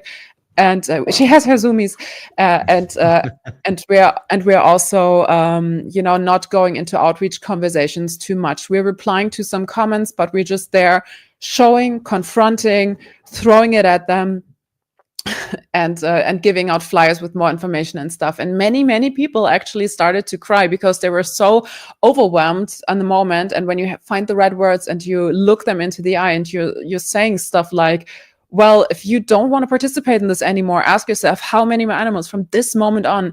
And if you talk from the heart, people are getting infected by your emotions, and then they understand. And we reached so many people, and it's absolutely insane. Like, it's one of the best activism forms I've actually ever done, to be honest. Like, I have the feeling we're reaching so many people online as much as when we do it.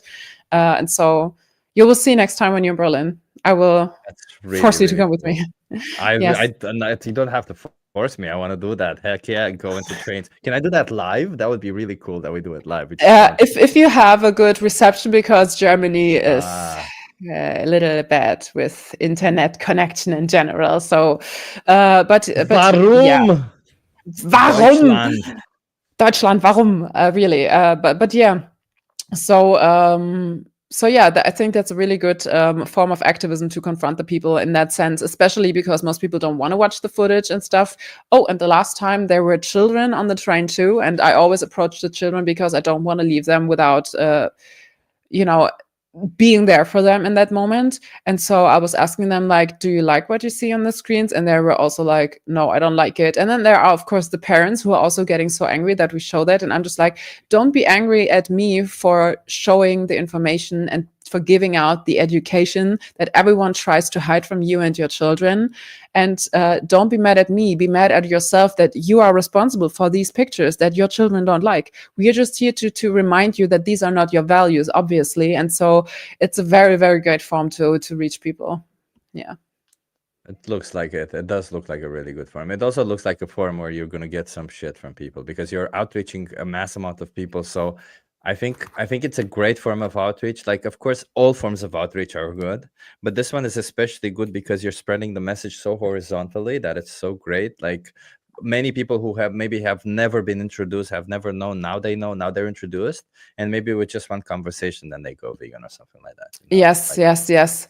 And it's also so great if someone is getting like super aggressive towards us. We are very we always, that's one of our briefings. That's in our briefing. We stay calm.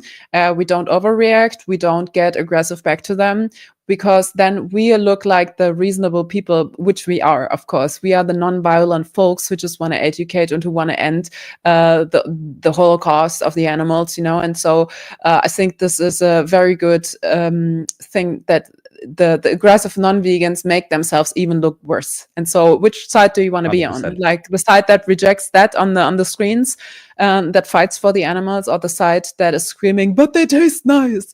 And the last train of truth is one guy who was he was pointing at me, and he was like, yeah, but you're wearing leather shoes. And I was like, don't worry, I'm not running around with the skin of someone else. And even if, it wouldn't be a good justification for you to do the same, right? Wouldn't it? And it's great if you have these short comebacks in front of all the other people on the train. It is really, really good, because then they're like, wait a minute, she actually has a point. So the comment, read it. 100%. Jordi says there's a psychological effect called social comparison theory that inevitably makes people choose a side, and most of the time they will side with the vegan. It's very effective, just like you mentioned just now. Yes, that's that. Yeah, and so if anyone is interested in doing that in your own city, just message me. I can hook you up with the guy that I'm organizing it with, and it's really it's working wonders. Like, we both feel like this is one of the most effective activism forms that we've ever done. Actually, we do it once a week as a minimum. We want to do it more often in the summer, but right now it is really working wonders. Yes, and I'm going to read out a poem on my next train of truth as well. Poems work really, really well. Yeah, because people don't get aggressive when you read a poem, no matter what the poem says. It's really, really good. And the people might remember it if it's like, if the rhyme is good enough. Well, my last poem, I already read 2, and the last poem was about Santa, the animal enslaver, because he is exploiting Rudolph and the other reindeers to bring like these presents, and he's wearing leather shoes and drinking the mother's milk of other species and stuff. And so Santa is an animal enslaver. Don't be like Santa, be a vegan. It's in German, it rhymes. But yeah.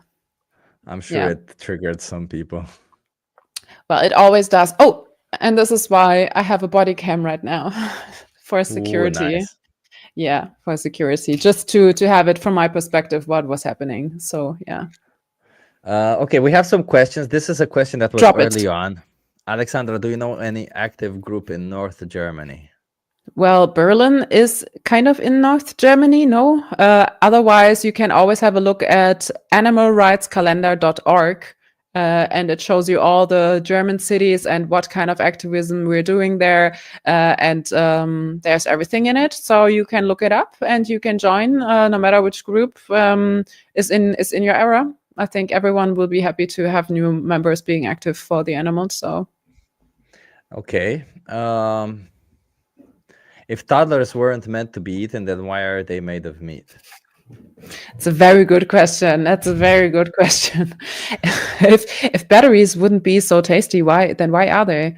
If batteries weren't meant to be eaten, then why are they so tasty? Yeah.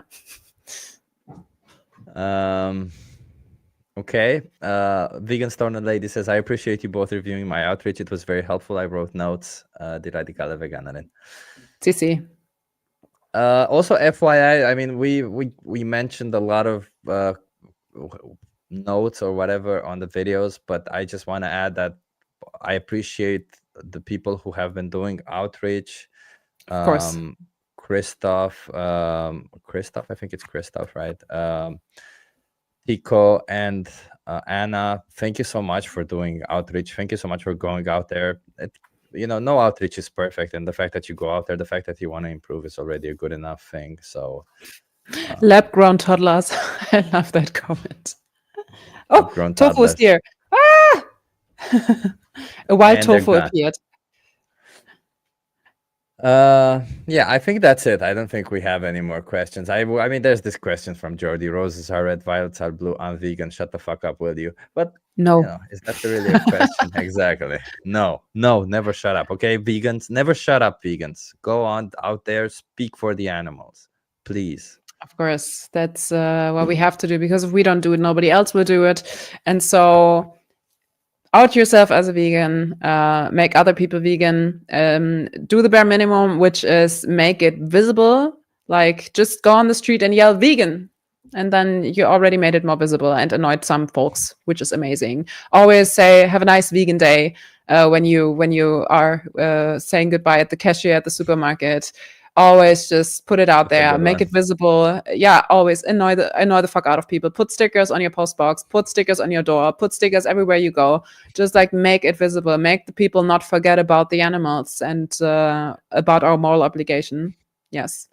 Your folder that says "Be Vegan." I think you saw in my last outreach that I just held it in, and as I was holding people past. I think this is a good outreach sign too. Just like be vegan, people freak the fuck out. I love it. Yeah, I was thinking of. I think I said it in the stream that I'm gonna make a sign of something like, if you're not vegan, you support animal abuse, or something that really triggers some people or gets people thinking or something. But I'll think about it. Exactly what it will say, and just sit there towards the end, because sometimes you're like tired of having conversations and you just kind of want to sit there and let just people pass. There's so many, like, that was my problem. I know That's what why you mean. Yeah, sometimes you need a short break to just like let them walk through and just like get the message. I get it, because talking for a long time can be very exhausting too. I get it. And it's also that like hundreds of people pass by and only one stops or two stops. That's why I think your train thing is so valuable, because you're spreading the message so out there. Whereas that one person that stops, maybe they will have a good conversation, maybe they won't, right? So you're like, shit, that's and not people too good, will talk about it. People start talking about that on the train, and when they go home, and they will think about it because they were not expecting it at all. And when you do it, like, just imagine sitting on the train on any day where you're not focusing on anything, maybe your phone, and then suddenly on the left, on the right, there are screens with a trigger warning. Someone says something very radical about animals, and all of a sudden you see fucking gore. You're seeing animals being decapitated. You see them forcefully being through whatever things, and then they give you a flyer. Like, we're not handing them out. We're just like, here is your flyer. Like, you take it right now and you read it. And even people are like, oh no, I'm vegan already. And then we high five them, social improvement officially. It's just like, oh, you're a good person, because you're vegan. Give me a high five. We don't have to take a flyer. You're educated already, And this is so great, because I think we've never reached so many people actually, like, so. Yeah, you're right. And also, if they're vegan, it's important. I think sometimes I want to give them, just for the sake of community, to join communities, to join doing activism. I think it's so valuable. I think at We the Free, we've had some people who joined just for the community, and now they're also doing activism. So that's just it. You never know how it, and you might start enjoying the activism. You start enjoying to be around people, and being around activists helps out a lot.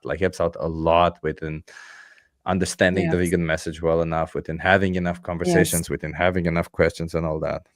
Yes, and also to stay motivated, or not motivated, but to have the energy to get energy from other people who do the same as you, and who also have the same struggles, the same thoughts, the same whatever. I think it really, really, really helps. That's why I really love talking to you too, and love to talk about outreach strategies and new science and whatever works. That's why I love watching your outreach as much as any other outreach as well. So yeah, I disrupted SeaWorld. Yeah, nice, Chase. Okay, well, nobody keeps asking more questions, so I guess we'll be going. Alexandra has some very important thing to do, so to some tofu sleep. There. Not exist for a couple of hours. Yes. She needs to stop existing for a couple of hours. Honestly, I need a break from existing, guys. This is what I'm going to say in the future now. If I'm going to sleep, guys, I need a break from existing. So good night. Yeah, so that the minute when you start existing again, existence feels a little bit more manageable. Yeah, that's true. That's true. And tomorrow we're going to take care of Tofu and her Good little luck. cute cat body, and to make her happy and safe and everything that she needs. The foul tooth get out, castration gets in, whatever that means, and it has to be done. So yeah, important day tomorrow.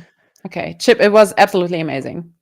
Same. Thank you so much, everybody, for being here. I hope you can understand. I think the one thing that I wanted from this is to unite ourselves in this community, to get a little bit of community from our vegan community, I guess. I know veganism is not a community, it's a movement, whatever, but we as vegans still need community, and we crave community. And I hope you feel safe in communities like this to express your ideas, to ask questions, because that's the only way we can go forward, by discussing things. Otherwise, we'll never understand, or we'll never, I don't know, we'll always just be stuck in the same point. And we need to move forward. We need to get people, and we need to do it fast. Yeah, we need to evolve. Exactly. Okay. So I think everything is set and nothing is done yet. So let's go to sleep, and let's do a lot of things tomorrow. Let's do some activism tomorrow too. Okay, everybody, do activism tomorrow. Everybody has that one task tomorrow. And you to do that one everyone activist thing, at least one activism tomorrow. Whatever it is, go and comment on Alexandra's videos and say to that one meat eater, subscribe. Hey, what the hell are you I want to doing? have 1,000 subscribers, so I have like more things on How do you YouTube. not have 1,000? Because I haven't been active in the past months with uploading, and I feel ashamed of myself, and I really have to get behind my video editing. But it is also December, and December, I most of the time I just give up. I'm just like, the year is almost over, so this is the feeling I have. Yeah, just like unconsciously laying around. Okay, I have to be unconscious and not dream, hopefully this night, and be a little bit away from this earth for a while. So yeah, have a good night, Chip. Have a good night, everybody. Thank you, everybody, for being here. Alexandra, stick around. I'll close the stream and we go. I just want to say goodbye, and without all these people watching us say goodbye, I'm a bit shy when I do say goodbye to people that way. So everybody, have a nice evening, well, day, or whatever else is there for you.